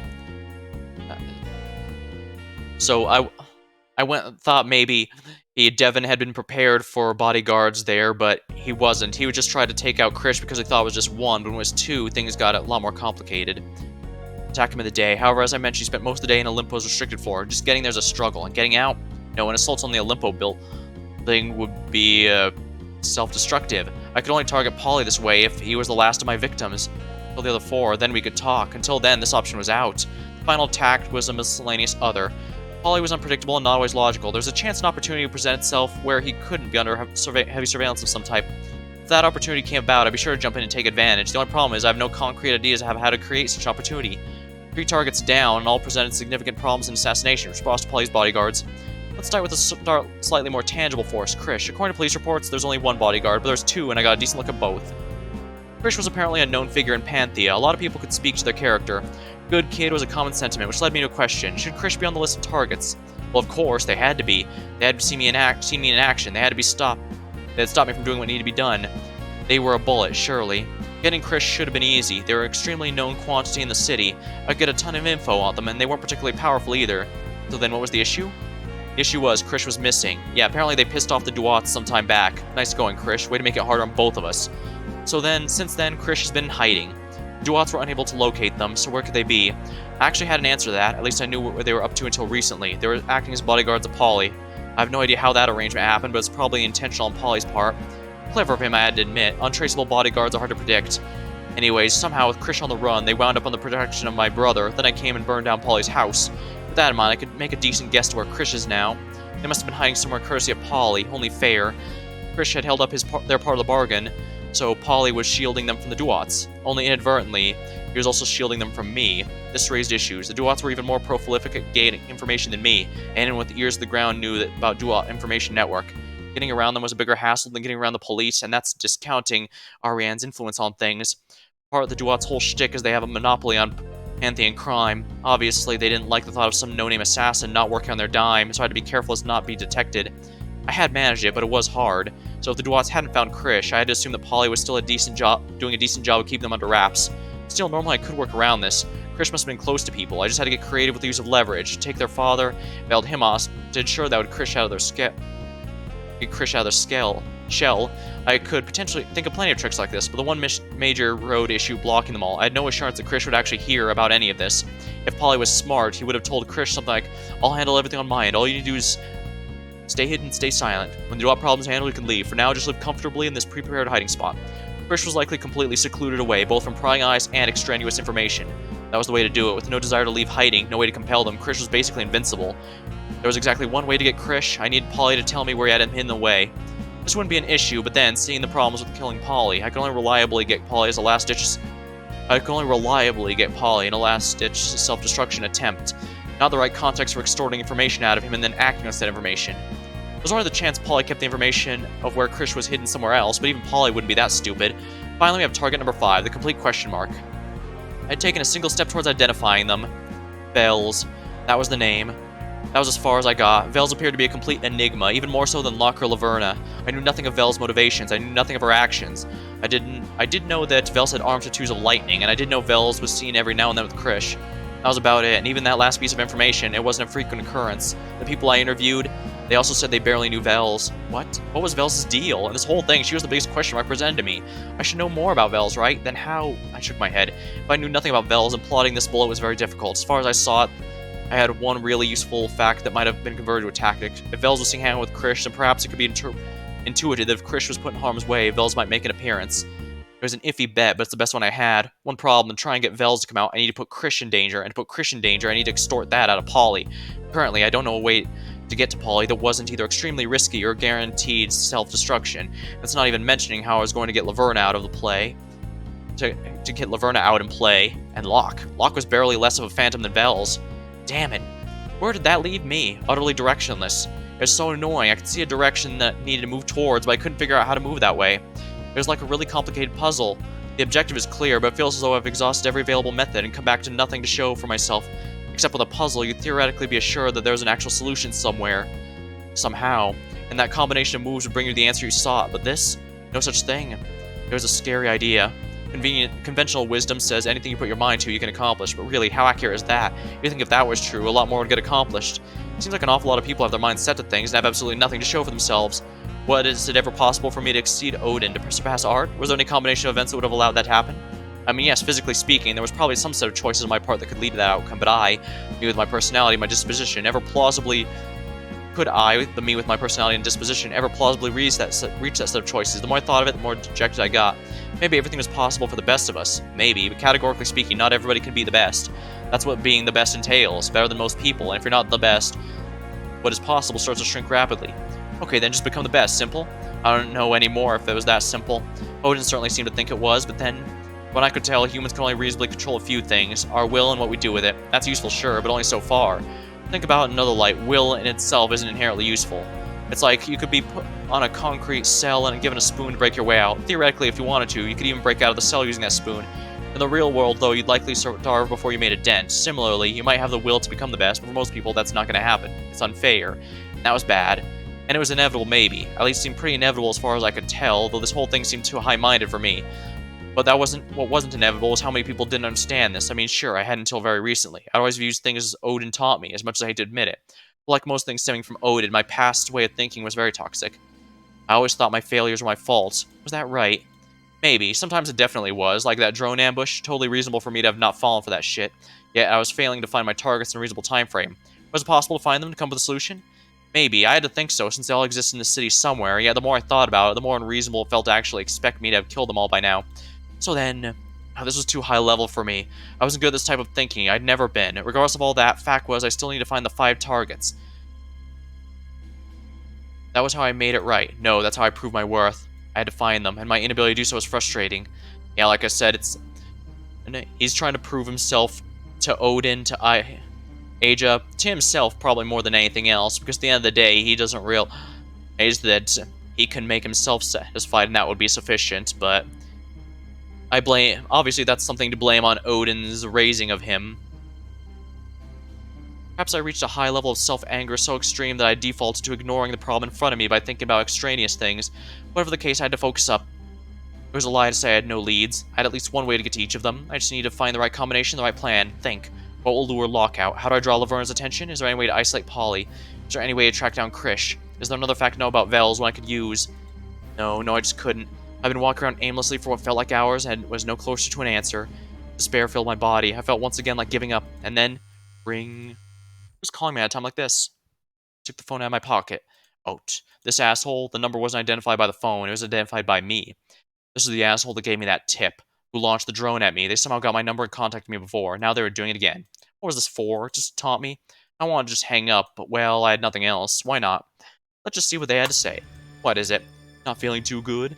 I was greeted by a cold but familiar voice. It was automated, twisted, warped. The caller wants to remain anonymous, though using a filter will contact me. Did I know them then?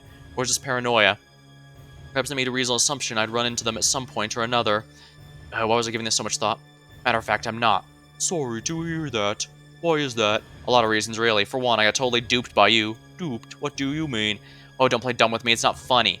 I promise you, I don't think this is funny either. The meeting spot. You said Laverna would be there. You lied. Instead, I was ambushed by that drone of yours. Yes, well, apologies. That was a miscalculation on our end. Our? Slip up or misdirect? No, focus on the now. At any rate, you should know that you were not willingly deceived. Things happen. You should understand. You didn't happen to be compromised, right? Of course not. I'm a professional. Of course, right. That is good to hear. It'd be troubling to hear that you were put in jeopardy, Mr. Deisma. Dropping the last name card, huh? The voice hadn't gone for that little power play last time. Normally I'd recoil, but by this point I was a little numb to it all. That right. It is. Though I get why you might be skeptical. Anyways, I call bearing some good news. Not interested. Oh, why so sour? I just told you why. Oh, come now. Let's not get a poor first foot towards beyond blossoming... Let's not get a poor first foot forward, get behind a blossoming relationship. Blossoming relationship? Ha! If you want me to have any sort of relationship with you, drop the voice altar and maybe we'll talk. I'm afraid I can't do that, Devin. That settles things. Oh, that's just kind of sad. There's a pause. I didn't give the voice what they were looking for. Look, Devin, I want to make it up to you. What can I do to help? Is there anything I can do? Anything at all? Telling the truth here was stupid. I had absolutely no idea who I was dealing with. What their possible agenda might be. For all I knew, I was about to majorly shoot myself in the foot, but I was just so tired of beating around the bush, tired of being clueless, so screw it. Why not play it straight? I want to kill 5 people. Help me with killing any one of them. Maybe I'd feel some appreciation. For a moment I heard nothing. The voice must have been a bit taken aback, not expecting this response. Then a few seconds later, the voice continued. 5 people, huh? Someone's planning to be quite busy. Yep. Well, I said I'd do what I could to help you out, so why don't you tell me who these people are? I'll see what I can do. Fine. These are the 5 names of the people I want to kill. Laverna, Locke, Polly Deisma, Krishdevaki, Vels. Quite a list you've got there. You're familiar? Of course I'm familiar. That is the thing you're going to learn about me, Devin. I'm always familiar. So you want these people dead? Alright then, that can be arranged. I could feel my ears physically perking up. Stay calm, don't let this jackass yank my chain. He was talking shit. That's all this was. Oh, I'm listening. Well, actually, this kind of ties into good news I was trying to tell you about. Look, I'm about to text you a location. Tell me when you get it. Seconds later, sure enough, my phone got a text. I look at the... check it, and it was indeed a set of coordinates. Going to the map app, I plotted them in and saw where it landed me. It led to a pretty cruddy hotel not far from here, huh? You see it? Yeah, I get it. Great. I'm also grabbing to text you a link that'll take you to a website. When you're on that website, it'll give you a distance. That distance will change as you get closer and further from the target. Get closer. Target? Yes, right. You said you want to be able to kill those 5 people? Right. If I'm not mistaken, this is the key to it all. Key? Right. Go to this apartment, kill the owner, and search the room. From there, I'm certainly going to be able to clean out the whole list of yours. Is that right? And you're giving me this out, what, for free? Of course not. The world doesn't work that way. I thought you'd know that, Devin. Fact of the matter is, I already want the target dead, so this helps out both of us. Win-win. The best type of arrangement. Who's the target anyways? That's, well, I think it'd be easy if you go and find yourself after you kill them. I didn't like their response one bit. Honestly, I wasn't too fond of this phone call. And why should I trust you? The last time you gave me a tip, it went to shit. Why should I believe this time it different? Telling the person will actually get me what I want. Why, huh? The eternal question. Truth is, maybe you shouldn't trust me. From your perspective, I'm sure this is all very sketchy, and the truth is, I have no way of proving I'm being genuine. All that said, something tells me you don't have a lot of options right now. If you did, you wouldn't be talking to me right now. That's what I thought. So, look, if you don't want to bother, that's perfectly fine. I've got other ways of handling this, and that part's really done for me. But you know, I figured this would be right up your alley. Up my alley. You know I don't kill for fun, right? Yeah, whatever. Look, I just gifted you the golden keys to the kingdom. Now, will you use them or not? It's up to you. I'm rooting for you, though. Just like that, they hung up. Who did the voice take me for? Just some pawn that could be pushed around? I wasn't so easily manipulated. That said, this was weird long shot I'm going to throw on the voice's part. I mean, it was an altered voice. Who's to say how legit it was? But even still, if they were completely bullshitting, they were doing a pretty good job of it. I really couldn't tell. What made me think the voice didn't have my best interests at heart? Mostly the false ambush thing, I guess. But with the way the voice was talking, it sounded like they didn't expect a way to end up like that. Did I buy that? Well, what would someone who knew my phone number and last name gain by sending a drone? Not a lot, I'd have to guess. Then what really happened? Maybe Laverna was told the meeting time. She got suspicious and sent the drone in her place. That on paper sounded quite plausible, although from the bits I know about Laverna, I had to say I didn't quite peg that as her style, though making judgment calls in someone's style is a pretty asinine way of going about it. Comms Razor suggested that yes, Laverna sent the drone, so could I trust the voice? No, I wouldn't go that far. They were hiding their identity after all. Weirdly, they didn't explain who I'd be confronting. The only person I could trust was Miss Aija, but still. Why did I not just give up hope? Had I not concluded finding my targets was impossible? In the face of that, what was really the worst that could happen? That I die? Huh. I've been prepared for that possibility a while. In comparison, if the voice is telling me the truth, this could be the one chance for a breakthrough. Gave it some serious thought. I weighed the pros and cons, tried to think things through myself. Finally, I ended up just sighing and shrugging my shoulders. In the end, I wasn't some mastermind. I wasn't a detective, no schemer. I was an assassin, good for one thing: killing. From the start, my whole idea was that I'd be able to construct some master plan by myself. From the start, this whole idea I could construct a master plan by myself was flawed. Just now, I'd been pointing in the direction of a person to kill. I should follow through on orders, simple as that. Something else to do, I make my way to the hotel. Usually I'd prepare, make more of a thought-out plan. I was done with that. I had the pistol loaded with 6 bullets, a few other tricks up my sleeve as well. That's all I needed. Lucky for me, it didn't take long to get to the hotel. Location was also the bad part of Panthea. And at the front doors, naturally, greeted by the receptionist as well as the camera. Ah, damn, I guess I really was on my last leg of life. Tried to work up the effort to care. I just found it just wasn't there. I walked right past the receptionist to a nearby staircase. As far as she was concerned, I was just another guest, or failing that, meeting up with a guest. When I reached the staircase, I stood next to the supply closet and took out my phone again. Sure enough, as the voice said, they texted me a link to the website. I clicked on the link and my browser's phone took me to a simple site. It held only one thing on it, a counter. This must be it. We began to walk up the stairs and the number went down. Alright then, I walked up some more. That flight after flight, I climbed until finally I noticed the number increasing. Went back down, I walked around the door. There. It's pretty clear this must be the room. This hotel didn't seem particularly classy, and in fact, judging by the distance to the other doors, I guess this apartment was actually pretty small. Distant from the other doors, I guess this apartment was pretty small. Who lived here? Whatever, the door was locked, but it wasn't some fancy electronic lock. Good old-fashioned knob lock. This was nothing. Learning to get past these was one of the first things I decided to learn when I dedicated myself to becoming Aija's unfailing weapon, her Gungiri. No mere walls would block my strike. I got down on one knee and took out my lockpicking set. Although the tools I kept on me shifted depending on what I was feeling, but I never went anywhere without these. Let's see how much effort this hotel put into security. Not a lot, apparently, but a couple of seconds I could feel it give way. This was it, no turning back. Opening the door would be a threshold of sorts. A thoroughly irrational feeling, and I felt it strongly nonetheless. Somehow my decision whether to open the door or not would fundamentally shape how my life plays out. Maybe it wasn't such an irrational instinct. I mean, I already passed by a witness and camera. I was entering with intent to kill. If I finished through with a hit, almost certainly I'd eventually be caught and arrested, so obviously this was a decision. No, that wasn't the reason. It was something else. Whatever. I opened the door. Nothing would stop me at this point. Slowly, I stepped foot in the apartment. It was dark with the main lights not yet turned on. I pulled out my pistol, stepped forwards. Didn't want to alert my target I was entering. They'd know I was there when they saw me holding a pistol to their skull. Inside the room, there was a closed door to the left. In front of me, there was a bit of a hallway which led to a main area, and to the right, there was a closet, doors open. I took a few more steps in the apartment, closing the door behind me. As did the contents of the closet caught my eye. It was filled with all sorts of different clothing. No common aesthetic in the wardrobe. I couldn't get any feel of this person's personality just by looking at this. Not that I know a whole lot about fashion. Besides the outfits, it also saw a bunch of makeup, tubs of foundation meant for darkening or lightening your skin tone, contact lenses, and on the floor were a couple of closed boxes. The voice said if I explored the apartment I'd find leads for my targets. But I was after this job. Something far more important came first. I took a few more steps down the hallway into the room proper, pistol at the ready. As I came out of the hallway, I nervously scanned left and right, looking for any signs of life, but nothing. I didn't see anybody living in the apartment.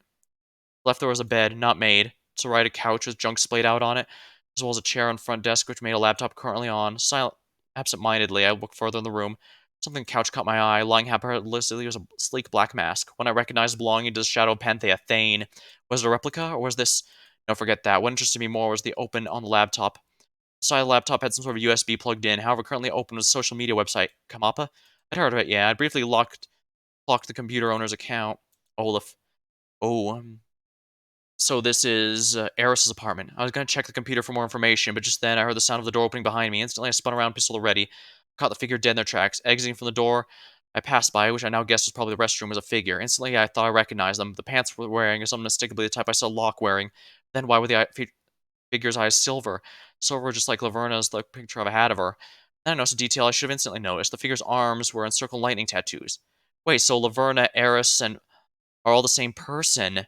The jolt, I held the pistol up higher, aimed straight at the figure's head. My hand shook, the finger right against the trigger. Who are you? I can explain. You know, I actually think I'll stay quiet on this one. Just one little thing left to resolve. The bet. The text of the bet message Devin getting 5 individuals. I don't think that's going to be happening, so this is your win. Whether this is because you doubted his competence or something else. Well, whatever the point is, you won, as usual. Interesting. So, most of these people are actually all the same person.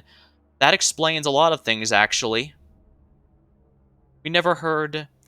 Alright, so the twin sisters were actually the same person. Mercury, and so if all these are the exact same person. Alright, this also is confirmed by,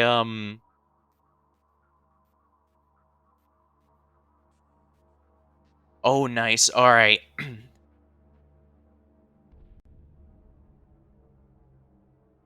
So that Laverna getting a call from Yi was absolutely expected. This also explains how she knew everything, because she was Thane, and involved with the whole thing.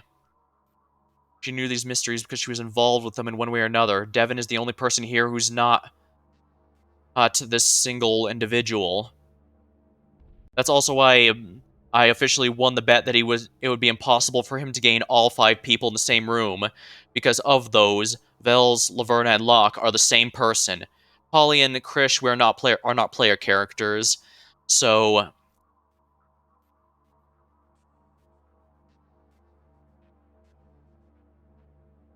so they're separate. But this means the only maximum is 3 people. Interesting, interesting. Let's unlock this using the Jade key under the gun. There's really nobody I could blame in this situation other than myself. The instant I realized what was happening, I was instantly awash with an acute sense of how dumb I was. I mean, nobody should be in this apartment. I thought I heard movement. Would my response be to just walk out and look for the source? Obviously, the sound would mean someone invaded my apartment. Likely someone with ill intent. Probably a threat. In this situation, I should be hiding. I should be desperately thinking of possibilities. Last thing I should do is blindly walk out of the restroom with my goddamn bones. Stupid. So stupid. Stupid on a lot of parts, really. I mean, just relying on the fact that nobody should be able to find this apartment as a security measure. How simplistic was that? My whole deal was supposed to be having a dime a dozen backup plans, half a dozen what-if protocols. I should have had some extra security in my apartment beyond the shield lock provided by the hotel. Even still was dubious if such security would have actually helped me in this particular situation. After all, facing me down was unmistakably Mystery Man, the same one working with Governor Ija, likely the same one who tried and failed to kill me the night I failed to swindle Odin Daisma. Definitely the same Mystery Man who would have killed Polly Daisma were not for my interference. That was enough to know I was in real shit, because this was a professional assassin facing me down. In my past, I'd survived based solely on the element of surprise, but this one caught my pants. The one caught with my pants down was me this time. I tried to instantly take on as many details as I could. The door to my apartment was closed. The window was covered in blinds. To get here, Mystery Man probably entered the normal way and lockpicked my door. In that case, they know the sewer entrance? No, they couldn't have. They shouldn't have. They must have come up in the normal way. In which case, they should have been caught by the camera, seen by the staff. Then surely they wouldn't murder me, right? No, not when the evidence was linking me back to them. However, that conviction of mine crumbled pretty quickly. Obviously, Mystery Man couldn't be that sloppy. He was an assassin. He could have gotten around that any number of ways. Maybe used a fire exit to get the window of another apartment. Maybe used a disguise. Who knows? I should focus on details I could ascertain. One that might be difference between life and death. How was the Mystery Man dressed? Like before, he was wearing a gray hoodie. However, the hoodie wasn't zipped up, nor was the hood up. He also wasn't wearing a face mask, so I got a pretty good look at his face. His chin was unkempt, his eyes red. This was the face of someone unhinged, someone that had not been getting enough sleep, someone in a manic state. He had a phone still sticking out of his pocket. Had he just been on call with his employer? Most importantly, I saw the gun he was holding. It wasn't an assassin's gun. Standard 6-shooter. No silencer. I saw how unstable his finger was. He was clutching the trigger, not in a stable way. The real danger continued to dawn on me. This guy was not okay, and he planned on shooting me dead. He's ready to do so any second if I didn't come up with something fast. Second passed since I started doing my analysis. Interesting. If this person's a master of disguise, does that mean our host Els was behind this the entire time? That would certainly explain how they had the intricate details of all these characters. I thought maybe she was, not human, but was one of those watchers who was able to see everything, to have all the details, but if Ez is, in fact, all the player characters except for Devin here, that would certainly explain a lot. My mind was speeding along at unnatural speeds, even so I had no indication on how many lengthened seconds I would get. I needed to think, what could I do? How could I get out of the situation? My mind defaulted to physical solutions. Unfortunately, there aren't many to be found. I didn't have any weapons in close proximity. Additionally, I was at the worst range of the sort of confrontation. I wasn't close enough to make a move. He'd be able to shoot me far before I could make contact with him. However, I wasn't far enough the bullet would have long to travel. If I tried to dodge, it'd be laughable. The man would just slightly move his hand and shoot me regardless. What other options I have? Could I somehow block it? Possibly. Unfortunately, there's nothing on me that could serve that role. Nothing within close range that would serve that function either. Start doing some desperate thinking. Maybe getting shot was fine. If I moved the right way, shot non-fatally, I could survive. It took a second to load the next shot, then I'd come close to close the distance, fight off Mystery Man, get the gun, finish him off, voila. Yeah, right. I think I might have gone for this option had I not run into this guy twice before, but those encounters were enough for me to know how impossible the scenario was. This guy, despite best about me twice before, was very good. If he shot, he wouldn't hit a non-lethal area, and even if he did, he'd easily be able to beat me if I tried to fight him. Hell, he'd win the fight even without my gunshot wound. It was at this point the very frightening realization was beginning to dawn on me, a terror that moved through my bones. There's nothing I could do. If this man wanted, I'd die right here, right now, which meant functionally I only had one option. Looking for me was an option I was relatively good at. Who are you? Okay, great. Step 1 was handled. Mystery Man was open to talking. I had to use this. I can explain. Slowly, I began moving to the left. I could just freeze. Mystery Man held the gun higher right at my head. Don't move another muscle. One more move, and I swear to God, I'll blow your brains out. I won't hesitate. Shit. Whoa, whoa, relax. Take it easy there. I'm not trying anything. You got me right at gunpoint. You clearly know what you're doing. I'd have to be insane, frankly, to try anything. So I know, ease up. I'm not easing up anytime soon. That's fair. That's very fair. Alright, then let's talk. You strike me as an ambitious guy. I've got a lot of knowledge. I can be of help. Start telling me what you know. After that, I'll decide what's actually useful. If you're lucky, you'll tell me everything I need. I'll decide I don't need to shoot you here and now. Sure thing. It was clear from the tone of his voice he was lying. He had no intention whatsoever of letting me get out of this alive. His plan was simple. Extort me for all I was worth, then put a bullet between my eyes. Well, that's fine. I didn't really care about that, to be perfectly honest. What matters is that he was deciding to give me a chance to talk. That was an opening. Alright, so we know... Alright, so with all this in mind, we know for a fact that the person who got Odin to do that fake video was from whoever is behind the 4 pillars. They might actually be the devil, well, since we now know that Mercury and Eris are the same person, which by extension means they both know it, isn't trustworthy. That also explains how Eris knew not to trust the meeting place for the devil, and that the devil was planning to kill Eris for knowing too much. This also likely means that their backstories are completely all fabricated, now that we know they're all one single person in disguise. Quite possibly our host Ez, if they get out of here alive, that is. All I need to do is change his mind by the end of the conversation. True, I currently saw no clear path towards that. True, if I wandered off the subject he talked about too far off, and he'd likely shoot. If I slipped up in any way, I'd likely be as good as dead. Details, I had survived worse. I just need to focus up and find the way out. You asked me who I was, correct? Well, that's a more complicated question you might find. First think. Uncomplicate it. I was getting to that, I swear. Alright, how should I put this? I wasn't posturing for time, I was actually trying to figure out how best to explain this when I didn't know this guy's motives. What could I assume? Considering everything, the thoroughness of it all, how it appears now, I decided to make a bet. Ultimately, there's 2 likely motives the mystery man might be acting in the name of. Money or ideals. He could just be a well-paid killer, or he could be a reasonably paid killer who legitimately believed in Nigel's vision. My biggest clue as to which conviction was maybe correct was the overheard conversation I heard in Ija's office. I conclude Ija would not be taking that tone when talking about a pure contract killer. I'm working for the people. People? Who's the people? I don't mean that literally. I'm not literally employed by, well, anybody, but I'm here because Panthea's broken. I see that right. Olympus run by devils. The Duats run the streets. Death and tragedy and anger all around. I've come to the city precisely because I was told this place is broken, and now I'm doing the best job I can to fix the city in a way that only somebody like me could. Do I know who I am? I'm the person trying to help. You're annoying as hell is what you are. I'm not asking for some bullshit. I'm asking for a name. I'm asking for details. Now try again. Who are you? Mr. Man was on edge. However, the anger wasn't stemming from deep hatred. Not right now. This was the product of a type of confusion. He wasn't actually close to shooting me. In fact, he's further than ever. Still had quite a bit of leeway for it. Why don't you try telling me, huh? You're quite knowledgeable. I've seen you around more than once. You broke into my apartment. You're looking for a name? Yes. Come on, just go for it. It'll be fun. I want to know how observant you are. Locke. At first glance, I'd peg you as Locke. That's what this apartment suggests at any rate. The type of place the lower-rate scummer would occupy, so if I had to guess one name, Locke would come first. But you definitely don't look just like Locke, and your eyes, they're silver. Silver eyes are pretty rare, but Laverna, the detective, she has silver eyes. Very observant. What else? Your arm tattoos. They match Vel's like a perfect match, and considering I had trouble finding a picture of Vel's, I kind of doubt you'd be able to copy them perfectly. Right? Quite right, in fact. Okay, so who are you? You haven't said anything wrong. I am Locke, just like I'm Laverna, and I'm also Vel's.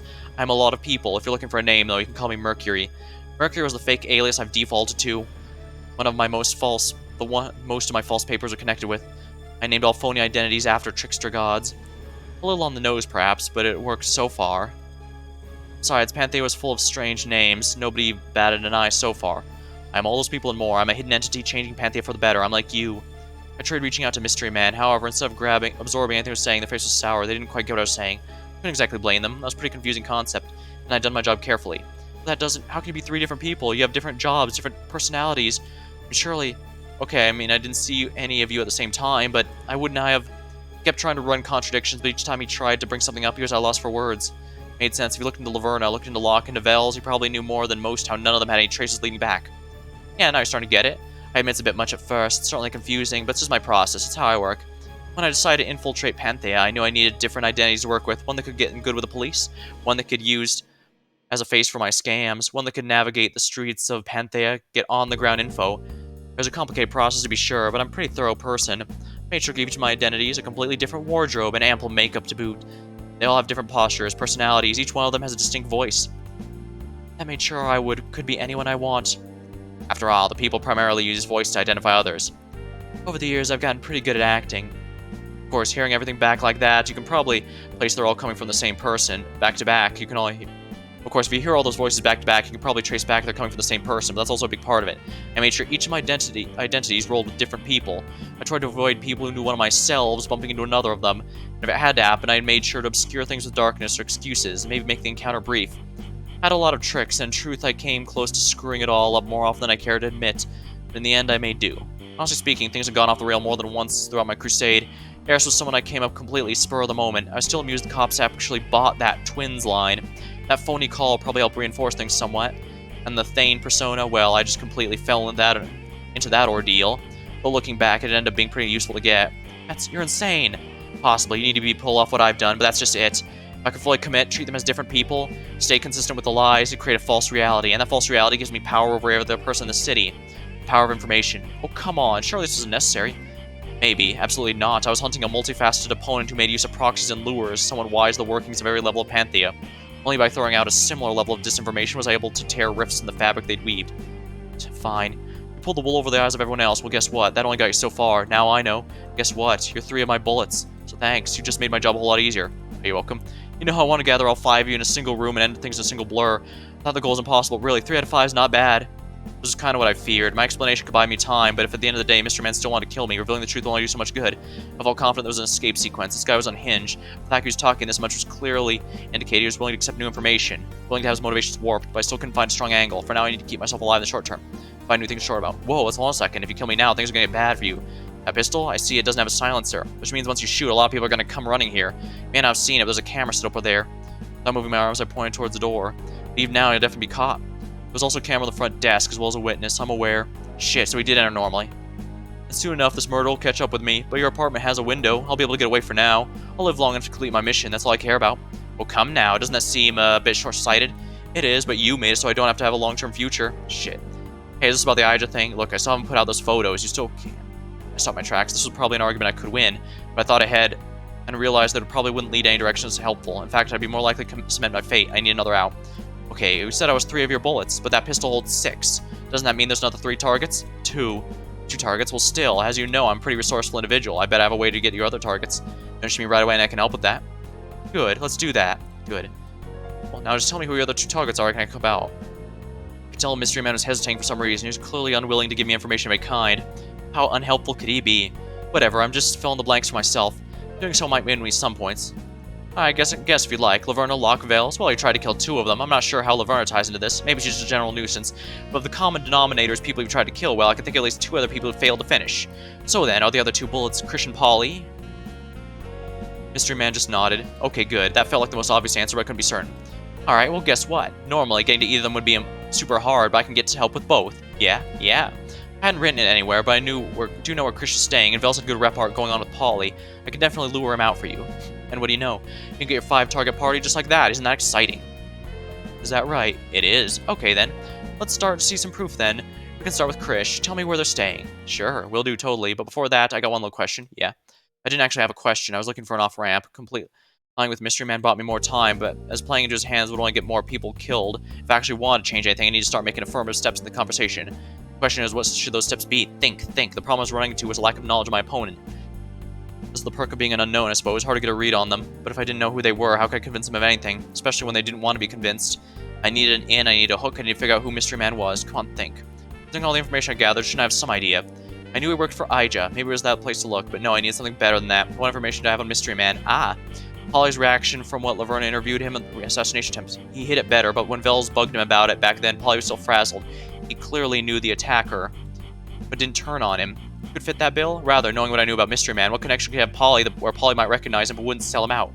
If another moment came to me, back when Laverna was investigating the info theft, Art slipped up, referring to another brother who was interested in magic that clearly was not Polly. Additionally, in the text logs I found on Polly's burner phone, Art had implied Polly had failed a family member in the past, a sibling. A conclusion I reached was slightly wild, but was the only thing that made sense. Question, ask it. You're Daisma, right? Mystery Man didn't look quite as surprised as I would have thought he'd be at my revelation. However, the reaction was still unmistakable. I hit a bullseye. Right, the 3rd Daisma brother. Figures. Odin's a really shitty parent, huh? Could I ask how you guessed? Let's just say having a bunch of identities to play off each other eventually pays off. Polly recognized you, but didn't turn you in. I wonder why that is. Perhaps because he felt guilty. Guilty about the time when you needed his help and he didn't reach out.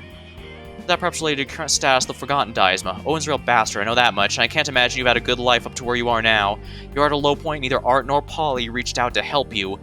That can't have felt good. Odin, the psychopath father he is, decided he didn't live up to his legacy and tried to cut you out. Am I right? Odin's real sons are Art, Polly, and Devin. The name's Devin. Devin, nice name. It's okay. Gotta say, I do feel bad for you. Growing up with Odin, with Art and Polly, it must have been real rough. But I guess in a weird way, Odin just owning you helped, right? Helped out. How do you figure? I imagine so obsessed with his legacy, he did his best to erase you from the record as possible. For an invisible man, I think that's an asset. I noticed a slight smile across Devin's face. Not bad. You're right. I turned Odin's greatest insult to one of my greatest strengths. Clever. So? Huh? So I'm Devin Daisma. You figured it out. Good for you. What does that matter? What does that matter? Devin, you're killing me here. No, I haven't. Not yet. You're funny. That's funny. Keep talking. Right, so growing up in the Daisma household, I can only imagine a complete hellscape, right? Odin was abusive as shit father. Art was a competitive dick. Polly was a selfish dick. You're surrounded by opulence and wealth, and yet all that did was make you feel more inadequate. Am I getting any of this right?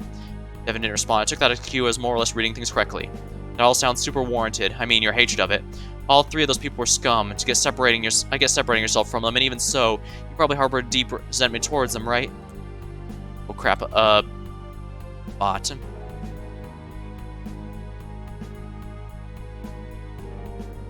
Towards the limbo, towards what it represents. I mean, you tried to kill Polly without much reservation. By my metric, Polly might be the least offensive of the three. Surely you want to see people who've ruined your life suffer, right? If that's the case, then I'm not your enemy. I'm your ally, Devin. Ally. Exactly.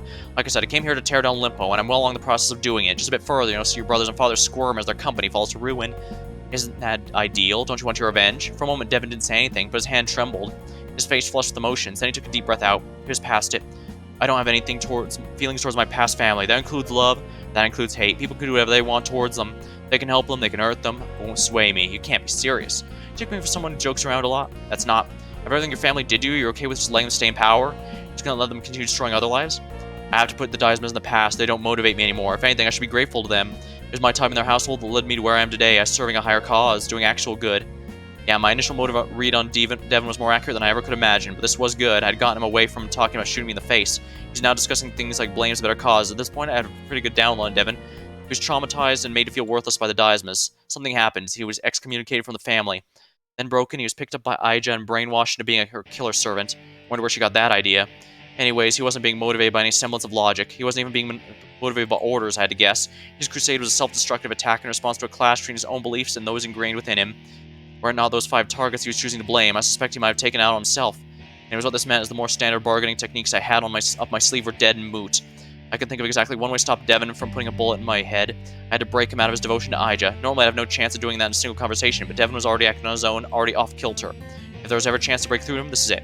The greater good. You're referring to Governor Aija, correct? Killing for her? Devin squinches his eyes. Yeah, that's right. Governor Aija's gonna make the city a better place worth being proud of. She's using me to do it until you stepped in. You blackmailed her with those photos, you made her lose faith in me. Now I have nothing. Whoa, Devin, you don't have nothing. Yes, I do. I gave everything to Miss Aija's cause. Not your life, not yet at least. And so, since things are still standing, you can find new things to live for. I mean, look at me. I lost everything. I fell into a pit of extreme despair. Look at me now, better than ever. Being held at gunpoint. Valid. Look, my point is you can still do good in this world, and I know you want to, or else you wouldn't even be hearing me out. Honestly, I think it's a good thing I just let you go. Annoyance turned outright hostility. And how exactly do you figure that? Because your life should be given to a good cause. Governor Aija's anything but that. Shut up. Governor Aija's making Panthea a better place. Is that right? Okay, how? Huh? How is she making Panthea a better place? Give me a specific policy details. Tell me the actual policies that will improve the city substantially for the majority of its citizens, to the point that it justifies the actions taken up until this point and risks they pose. Look, I'm not smart about all that stuff. It's completely not the point. Aija's cooperating with Olimpo. She's keeping people like your father and brothers in power. Is that for the best? What about the Duats? She's allowing them to exist. Hell, she's worked hand-in-hand with them. Dangerous criminals, ones who don't give a shit about the good of the city.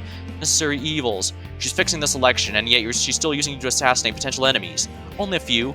Only a few, huh? Right, because the Cock-Robin killings are largely consisted of Ariane planting fake evidence on unrelated cases, right? Yeah. Alright, so what happened in those cases, huh? Well, obviously they can't get solved through the work of the Cock-Robin killings. How many dangerous criminals were let free in keeping this myth of yours alive? It has to be done. Why? Working with Olimpo, allowing the Duats to roam, handling threats, it's all in the effort of eliminating conflict. Conflicts was getting in the way of progress. Conflict is the enemy. Conflict is the base of democracy. Yeah, Your whole premise is backwards. Allowing titans like Olimpo and the Duats to remain unfettered, killing people, you're not eliminating conflict. People are still being harmed by these practices and trying to fight it. All you're doing is removing their ability to resist, thus removing the conflict. We're getting to semantics here. My point is, I get it. Conflict can be painful. It can lead to truly disastrous results, believe me. But it's also human. If conflict is absent, then things go unopposed. Power is unchallenged. You're basically saying that the best, the ones who currently wield power, they deserve to shape Panthea however they wish, and that's what your father, Odin Daisma, believes. Is that what you believe? Okay, let's say for a second you're right. There are downsides to democracy and dictatorship, which is what you're supporting. Things you do will get done faster. Sometimes you need strength to make change. Yeah, exactly, to make change. What change has there been recently? Exactly. There's a bunch of changes that have been happening, a bunch more coming. You know the real danger of dictatorships of giving someone too much power? Because the truth is, most people can't wield the power responsibly. Even if they think they can, once they have it, all bets are off. You know, before Aija, there was another person who tried this faux dictatorship racket. His name was Zahak. Know of him? I got a blank look. I had to assume Devin didn't. Yeah, well, he also thought he knew what was best for the city. He was a political theorist, you see, and he had a lot of thoughts of what could do the most good for the most people. When he was in power, the city changed massively. It was transformed from the shithole we see today in just he was a few years around. See, exactly, you need power to make change. Well, there's certainly an argument about Zahak's morality and how much we can judge him, but I'm not interested in him. I'm still interested in his apparent successor, Aija. What exactly is her vision for the city? One without conflict or strife, one that supports the little guy. You mean one without conflict that opposes her? Does propping up Olimpo support the little guy? You're not... Shut up. Aija's not changing anything. She's maintaining a status quo. She's maintaining her power. Real change takes time. It takes careful deliberation. Aija's had time. She's had many, many years without any conflict and hasn't gotten much done. Stop talking. You know, I find your hatred of conflict interesting. I assume you got that from Aija? What's it to you? Well, I wonder if that philosophy has anything to do with Aija's husband's death, the result of a callous gang war. That would certainly bias you towards thinking an imperfect peace is preferable to a bloody war. Except few who live in Panthea would call the current times peaceful. And maybe that's what motivates the chief of police, Ariane. Maybe that motivated Aija for a time. Maybe when she got into politics she had ideals, but whatever those were, she's long since abandoned them. Shut up. Devin, think about it. What's she really been doing? If she only took the absolute necessary measures for a greater good, okay, I can understand that, but in that case, why does she have a humongous sum of cash tucked away for personal use? What? When I met with her as Locke, I tried seeing what my bluffing could uncover. Turns out my hunches were spot on. She all but admitted the fact she's been stockpiling cash for herself a long time, which makes sense. She's already got the will, the people, a rigged election, and an assassin on her side. She doesn't really need Olimpo's help. If she wanted, she could make moves against them, but she doesn't, because she's forgotten whatever noble cause she began to fight for if she ever had one. I'm gonna shoot. Keep talking, shoot. I can't claim to know perfectly what's going on in her mind, Devin, but if you ask me, I think she's been blinded with her own power, obsessed with keeping her cash, her position, her title. So obsessed she no longer knows why she clings to it. I don't think it's pure greed. If it was, she'd be enjoying it a lot more than she does. Clearly she works a lot. She has a lot of care in her job, but at some point, Devin, she lost perspective. Getting this power was no longer a means to an end, it was the end itself. That's why she finds every single angle possible and exploits it. Why she goes over the top, killing any slight threat, takes any beneficial deal. She's a mere monarch defending her throne, plain and simple. Warned you, morning, Lou. Also, she's opposed to change. Any change that might threaten her reign. She might tell you. Sure, she might tell you. Hell, she might tell herself she's going somewhere with all this. But if serving some ideal comes second to maintaining every inch of power, nothing will ever be done. Shut up, just be quiet. You don't know anything about her. Don't try and give me all this shit when all you've ever been is against my side. You never once believed in her. You're just tearing her down shamelessly. Devin, please think for a moment. Why are you defending her? Actually, think about it. What made you so loyal to her? No, you're lying. You're a liar. That's what you do. Your whole MO is manipulate people, bend them to your will.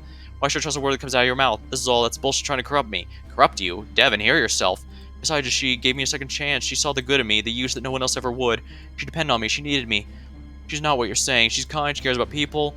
I don't know how much she grieved when You don't know how much she grieved when Secretary Agani died. You don't know the struggle she went through. If you're saying all this time she was just manipulating me, that can't be. That mean all these years I've been...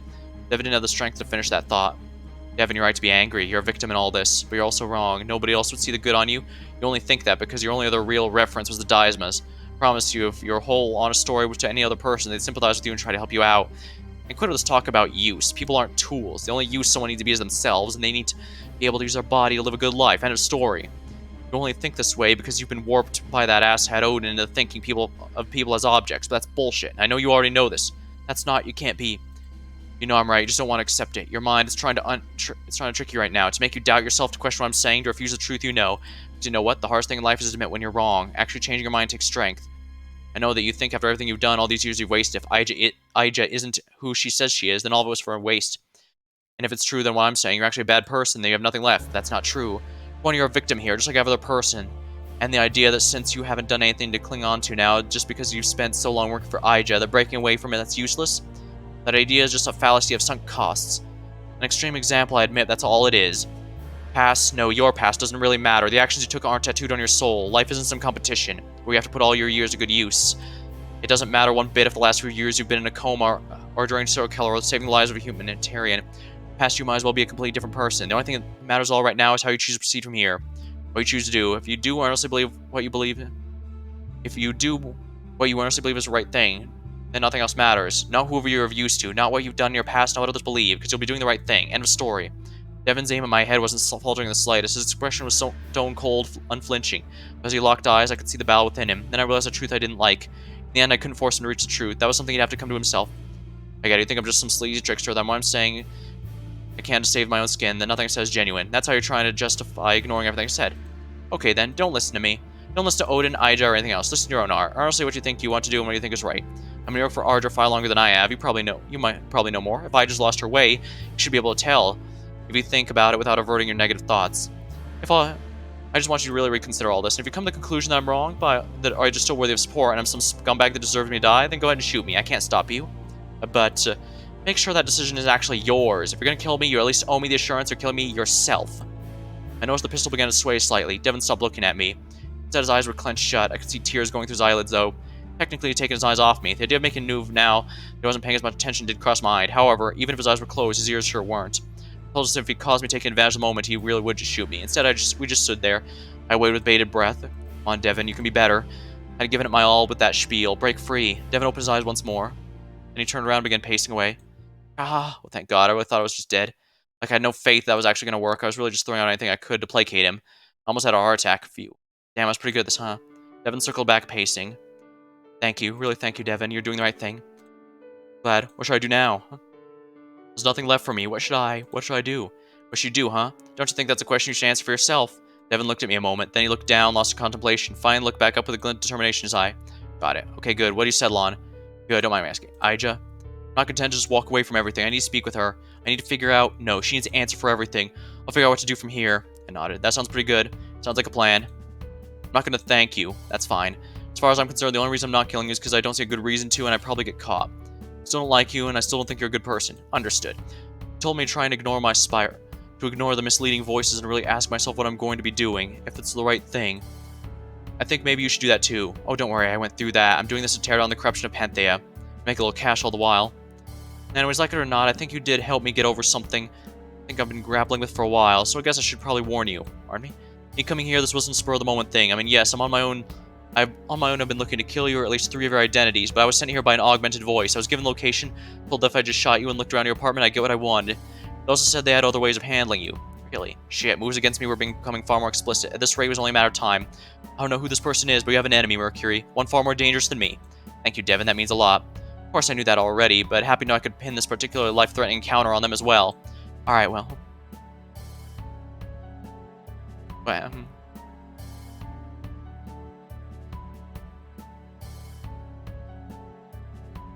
then. I guess we'll get going now. Okay, stay safe. You too. And with this strange encounter between 2 strangers over with, Devin left my apartment. I was alone again, safe for the time being. I collapsed onto my couch. Was this the closest I came to death? No, the time the man jet was still probably the closest. Shave. Still, this was pretty bad in its own right. I was really running out of time. I had to start by tying up loose ends immediately. I mean, if the god had my apartment... Wait a second, how did they figure out my location? I've been very thorough in keeping a secret. What the hell? I racked my brain for a possible answer. They must have learned it recently, or else something would have been sooner. Oh. I went up my laptop and took out the USB. I grabbed a nearby knife and tried prying it open. Sure enough, mechanical things. Turns out I didn't actually know what a tracking device looked like, but I'm pretty sure this was how they located me. Damn it, who the hell did they think they were messing with? Did they really plan this whole thing out? Or was it just a mix of insurance policy and a happy accident? I couldn't be sure. All I knew for certain is that I'd already known I was dealing with a pro. What was even on that stupid USB? Checked my laptop and it looked like the file had successfully been transferred. I opened it up. Huh. Despite taking on an obnoxiously long time to transfer, it appeared to be a simple text file with an encrypted lock. I didn't have time for this. Knowing what I knew was even worth opening. Fuck it, I was too curious. I'd just be fast. This is probably the hardest puzzle of all, so I'm gonna have to skip it. It's a bunch of gibberish. A text file full of gibberish. The only decipherable bit was at the top. Use the N key? The hell? Was this some sort of cipher? My mind began trying to put the pieces together, then I just shook my head.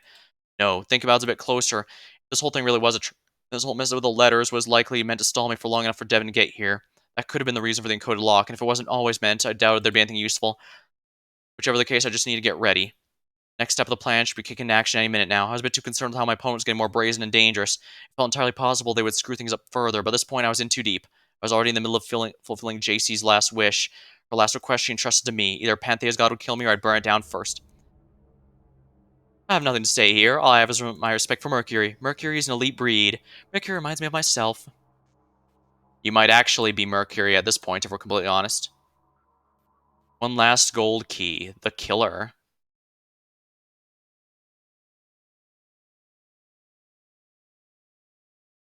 I'm gonna save here. I was red hot with anger. To try and keep myself calm, I tried counting down from a high number in my head. From 9 to an 8 to an 7 to an 6. Ah, fuck that. I wasn't enough to placate me. Not now. Not after my whole world's been turned upside down. Miss Ija. No, Governor Ija. I had dedicated so much of my life to her, so much effort. I killed on her orders, did absolutely horrible things, and for what? What I'd gotten out of it? Absolutely nothing. All I'd done was act like a pawn for a greater power, just like when I lived under Odin. I was without autonomy, reliant on her. No more. I need to get a drink here, real quick. This is definitely drying me out.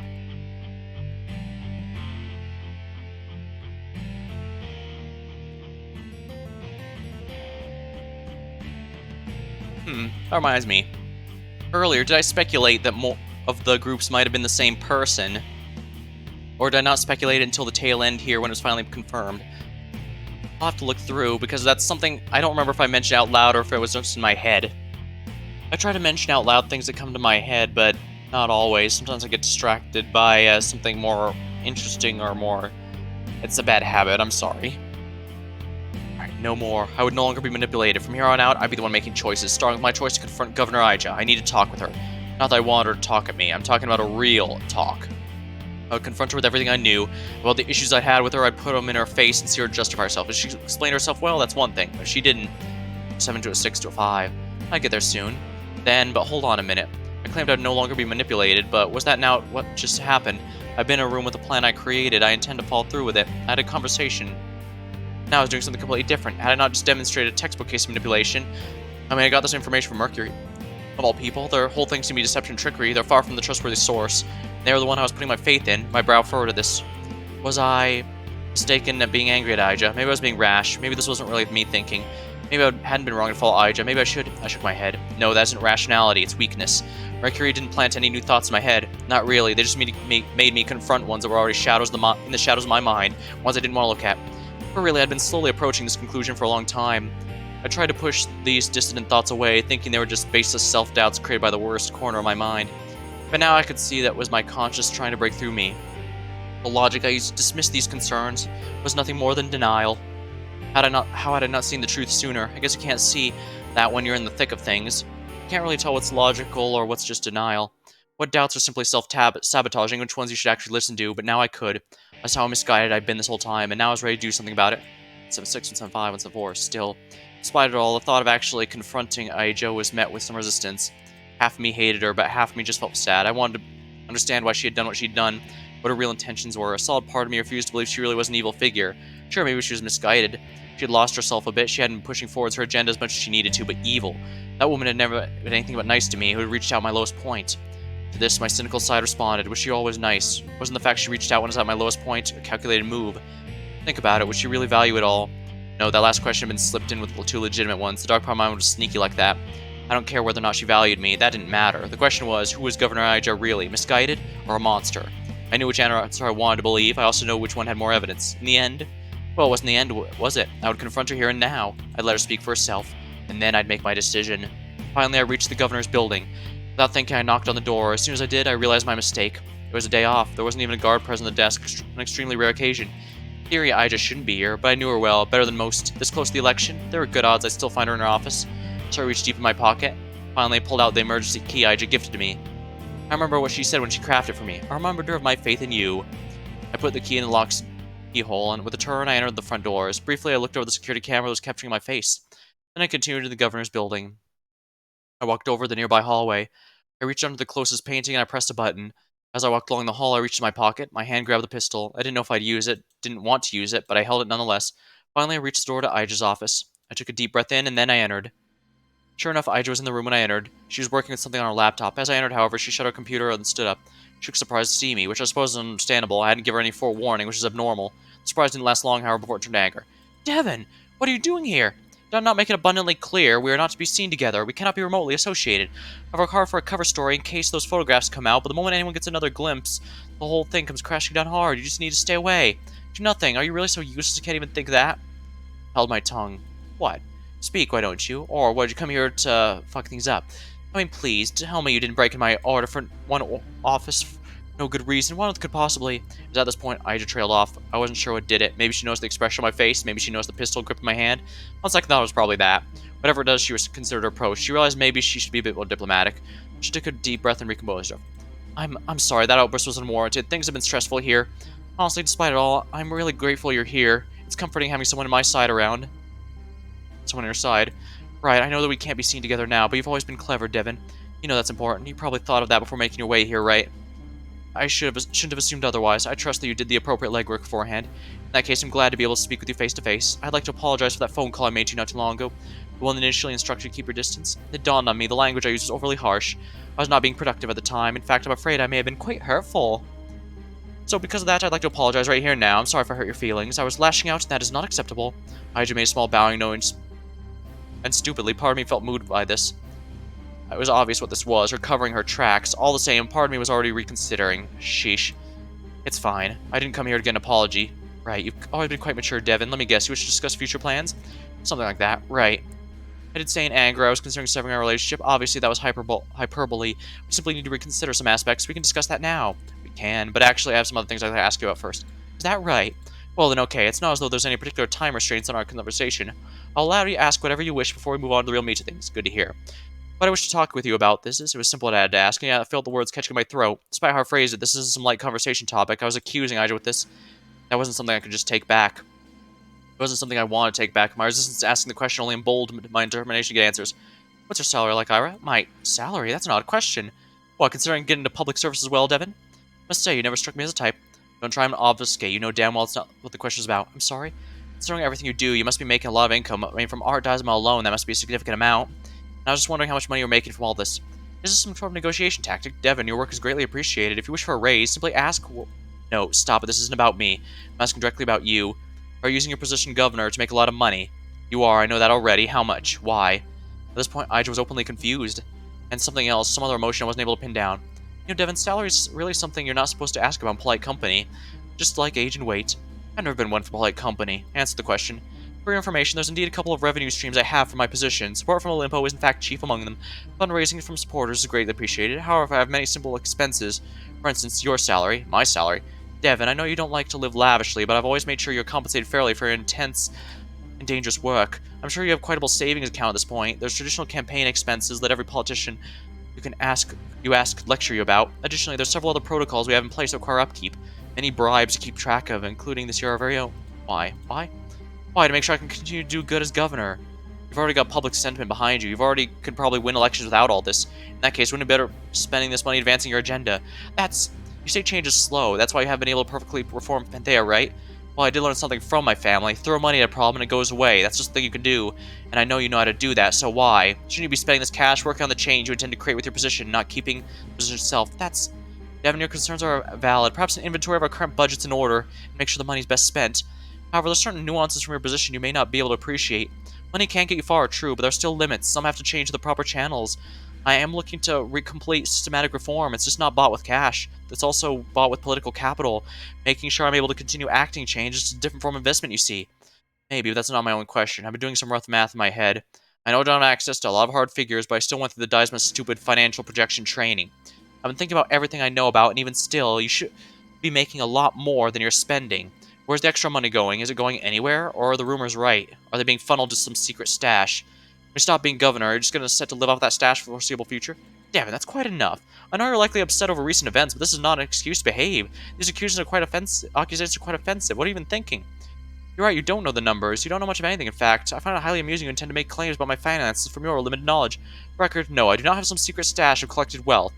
Now in the future, you will consider before speaking such filthy slander. I will consider. Oh, I consider it all right. Evidently not. Evidently so. I thought a whole lot about it. You dismissing my concerns like that is bullshit. I'm not dismissing anything, I'm just stating you are factually incorrect. And given the nature of these allegations, I think it's well within my right to be somewhat offended. You know what? No, actually, I don't think it's well within your right. Excuse me? You heard what I said. From the start, you claimed this was a partnership. Now, I get it's not one-to-one. Obviously, when I'm working for you, we're not going to be quite equals, but there's a limit. There's some basic respect I'm owed, and you never really showed it. You think I haven't shown you respect? You've been polite when it suited you, but if we're working together, we should be viewed as equal. I should be able to ask questions, have complaints, and I should be allowed to disagree with you at times. But whenever I do, it devolves into something like this. You're saying it's right to be offended when I question you. Fuck you. I've got a legitimate question I put a lot of thought into, and for you to dismiss it is bullshit. I didn't dismiss it outright, I gave you a straightforward answer, and it's less a question than it is an accusation. Call whatever you want, it's still me coming to you for a dialogue. That's not unreasonable. You're hiring me to be an assassin, for Christ's sake. Hey, you're not some moral paragon. And the idea that you would be skimming profits is not unthinkable, and me pushing you on that is not unreasonable. Ha. My god, you ungrateful little shit. What? You heard me. Where do you get off acting like this? Acting like what? Acting like you've been treated unfairly somehow. You've completely forgotten where you came from. Don't you remember when we first met? You had nothing. You were about to rot in jail. You were purposeless, passionless, useless. I gave you a life. You took away my life. What? You took my life away from me. You filled me with some bullshit purpose that served your ends. You co-signed me to serve under you. I didn't co-sign shit. You had free choice and you could have left at any time. No, you don't get to say that. You know that's not right. I had no choice but to follow you, to kill for you. No, it would have been better if you just stole years from me. I could live with missing years. What you did was turn me into a monster. I killed for you. Murdered people for no good reason just because you thought it might help you. These people might be a threat. Oh, well, I'm sorry. Next time I won't reach out. I'll just let you go to jail and rot by yourself. I'm trying to spin this as though you're doing something selfless. You reaching out to me when I know the choice is not noble, it's manipulative. It was a calculated choice you made to put me in your debt, and it worked. Until now, at least. Until now? What is this? You're here, what, resigned?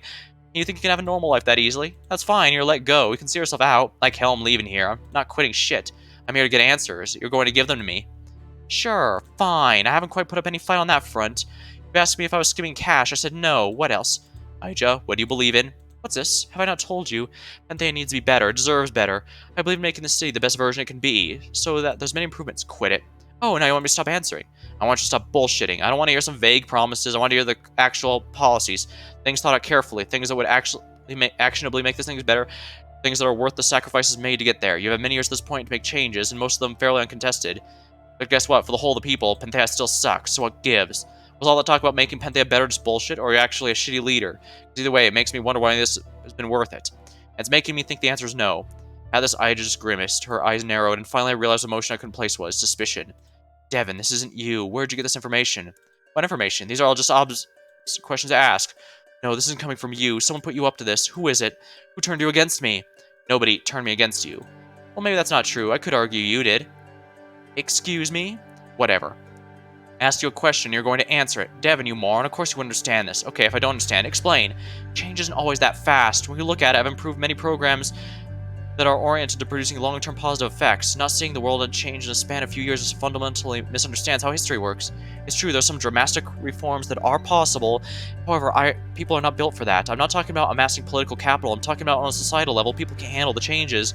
Likely spark outrage, backlash, fear, all sorts of things. That's because whether they'll feel it or not, most people feel safe where they currently are in life. If wild changes scare them, most surefire way Panthea better is progress incrementally with policies that have long-term effects. I get that's not satisfying, but my job isn't to be satisfying. My job is to make Panthea better, even if it's not popular.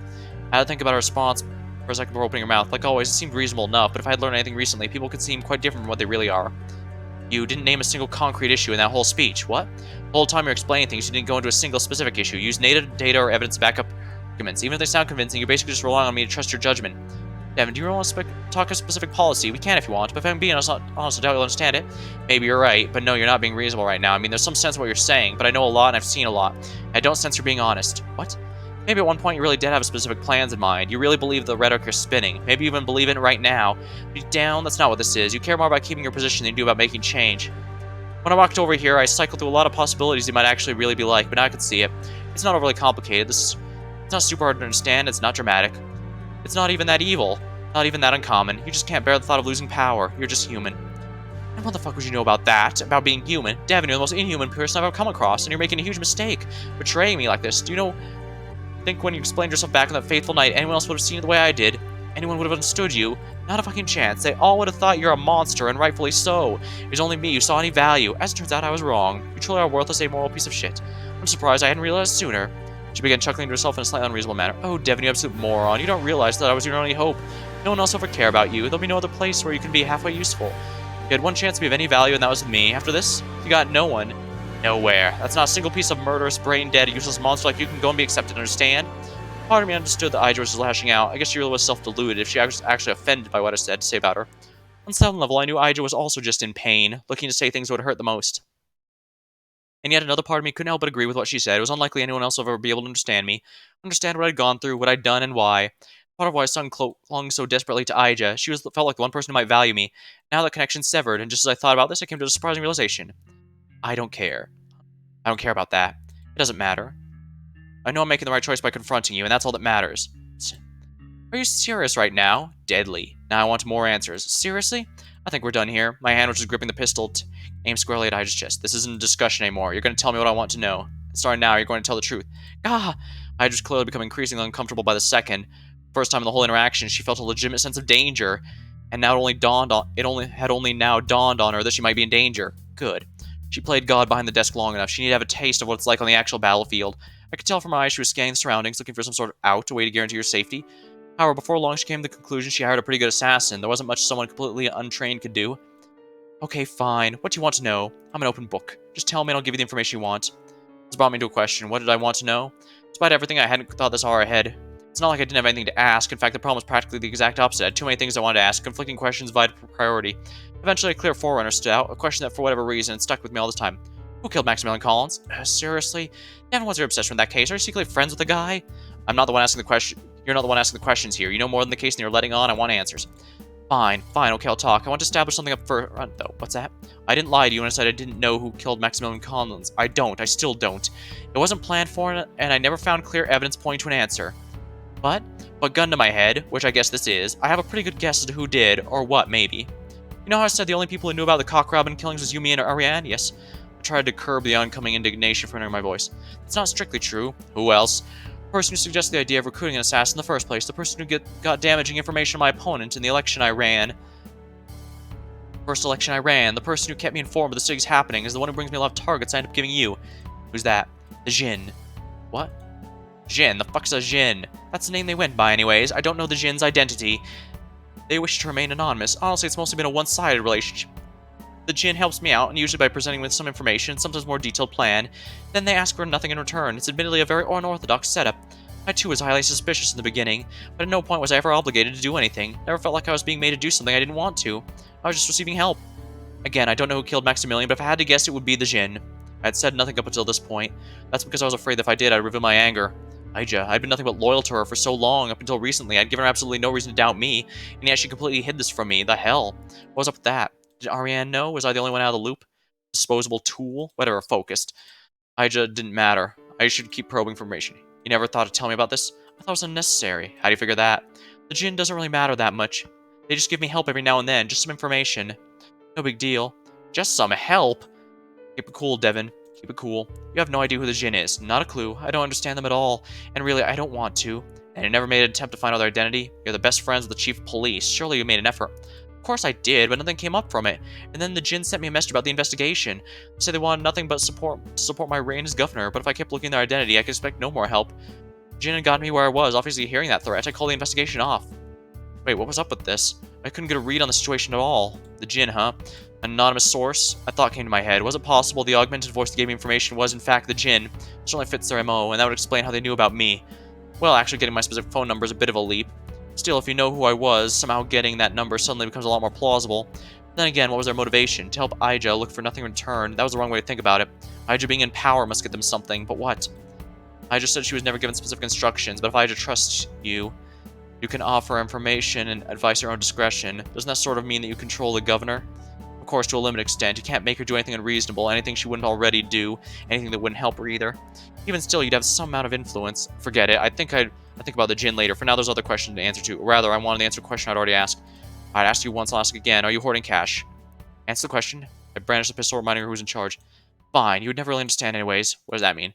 You want to know the answer to the question? The answer is over by that painting of me. I looked over the right, getting a good look at what she meant, and it was the instant Ija was waiting for. She must not have trusted me. She thought I'd shoot her. She was too desperate. So my vision turned away. She ducked down, launched forward. As she rushed in, she reached over the nearby desk and grabbed a pen. Then she stabbed out at me using the pen as a makeshift dagger. It was a laudable attempt, but she clearly didn't realize how good an assassin she'd hired. I caught the rest of the arm with the pen with my left hand, punched out at her face with the hand holding the pistol. As she recoiled, taking a step backwards, I moved in, grabbing her hair with my left hand. Then I slammed her down the nearby desk and pushed out. After this attack, I just fell back limp. Initially, I didn't think much of this. However, a few seconds passed. She made no attempt to get back up. Wait, uh-oh. I was in combat mode, not recognizing my own strength, but slamming someone's head against the wood at that angle, that velocity, that could be bad. Hold on a second. I bent down and reached out to check her pulse. Please, please. I breathed out a sigh of relief. There was a pulse. Good. Despite confronting her like this, I hadn't intended to actually kill her, or at least I hadn't made a decision one way or the other. But now she's still breathing. I must have just knocked her out. Okay, I could deal with that. A little lame my interrogation had to end now, but I guess that's sort of my fault. I recomposed myself. Okay, with Aija down, what was next? Was I just commented about pain just a distraction? That made sense. If she planned to attack me there was no reason to actually be truthful, but the more I thought about it, the more it made sense. Aija's weirdly protective of this office. She already proven herself a penchant for hiding things in paintings. In that case, it wouldn't hurt to check, right? I began to walk around the desk, made my way over, I gripped on the frame, and bang. All of a sudden, a loud bang, a familiar sound. As an assassin, I was well aware the gunshot sounded like. I could even place it was probably the sound of firing. The only question is why it had been fired. I mean, I hadn't fired it. Suddenly, I felt something cold dripping down my stomach. I looked down to check it out. It was at this point I made the realization. I laid eyes on the bolt hole that traveled to my stomach. I looked a bit further forward and saw the bolt lodge itself in the wall in front of me. Oh, instantly my knees buckled. Huh. It was surreal. I thought I'd been a lot more pain. Instead, things just fell off. Must have been my brain making an executive decision. The pain was too unbearable, so I shouldn't have been allowed to feel it. Weakly, I collapsed in the nearby wall. I took a look at the direction it must have come from, and there I saw a familiar face that made their way in the office. I didn't know them personally, but I recognized them. You're Kane Shea, right? Whoa, would you look at that? I'm famous. Maybe I was projecting. This is probably likely, but with just 2 sentences, it felt like I could just tell. I could tell this was the same person talking to me over the phone. Kane, for his part, casually looked around the office when he noticed Aija suddenly walked over her body. Whoa, what's this? What did you do to her? I knocked her out. Yeah, no, you're right. She has a pulse. Sheesh, gave me a minor panic attack there. What are you doing here? Me? Well, when I sent you to kill the troublemaker, I thought you were a safe bet. However, given the track record, I want to be sure, and sure enough, before too long, they reared their head up somewhere else. Good thing I had an insurance plan, though I kind of doubt that actually worked either. God, I really need to give them credit. I mean, turning Aija's brainwashed pawn against her in the span of a single conversation, that's real skill. Full respect. Anyway, as soon as I realized they were still kicking, I had a pretty good idea what happened. Yeah, the question marks being read did imply it was Kane, but I didn't want to make it clear quite yet. And it was pretty predictable what you did next. So though I really didn't like getting involved myself, it wasn't exactly time to set anything else up, and there's no telling what you might do unleashed. So I just rushed over here, and well, guess I came just in time. Honestly, you have been showing the wild card signs for a while now. I tried to harness that, but that was me being greedy. I should have removed you from the board a while ago. Oh well. I tried to process everything I was saying, but there was too many questions. For some reason, my brain was really fuzzy. Still, I put together one thing. You're the one who killed Maximilian Collins, weren't you? Huh? Well, I'll be. For a hired muscle, seems you do have a decent brain. With an odd pull, I must admit, but you're not wrong. Sorry for jacking your style like that. Emergency measures and all. Why? Why'd you do it? Why? Devin, my friend, I'm explaining that would take more time than the two of us have together. Short version? Let's just say Max is a great case study of why idiots shouldn't be given a whole bunch of power. Well, I guess I'm lucky. Had he actually been smart, I would have been in a lot more trouble. Feeling as though he adequately answered the question, Kane looked at Aija's limp body. Sheesh, really did a number on lady, didn't you? That's rough. Well, actually, think about it, I can actually put this to good use. See that? It's called adaptability. That keeps me on the top. You're gonna pay for this. Pray tell, how are you gonna make sure of that? In case you forgot, you're kind of a little bit shot.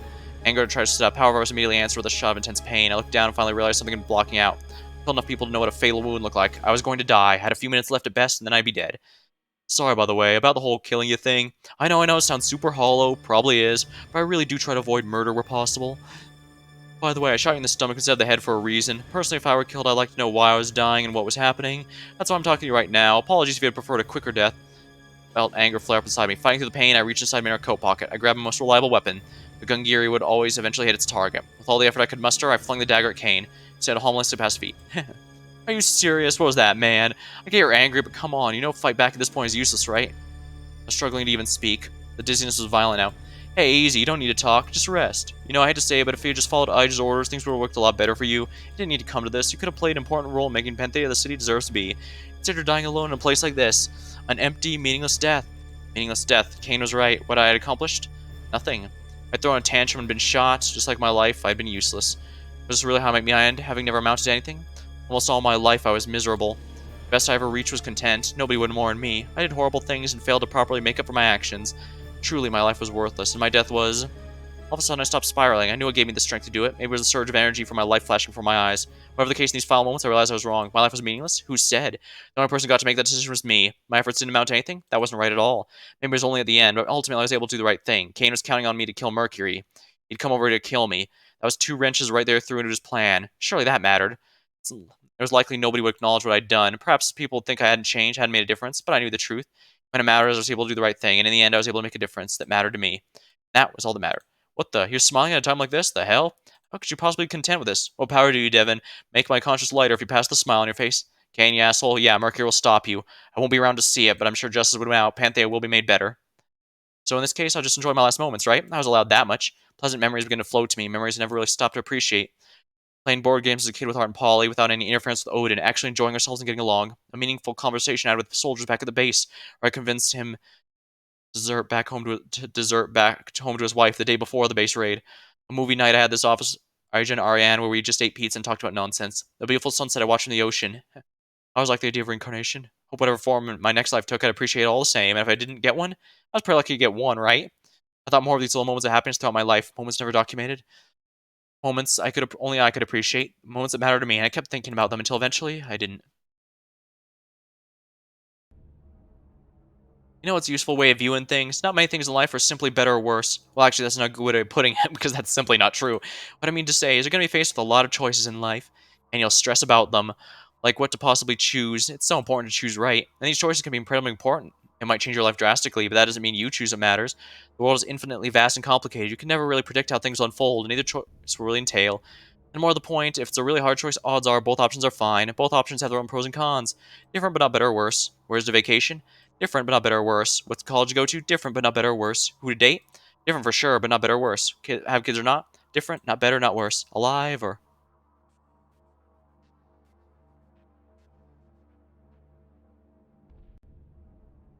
Omega.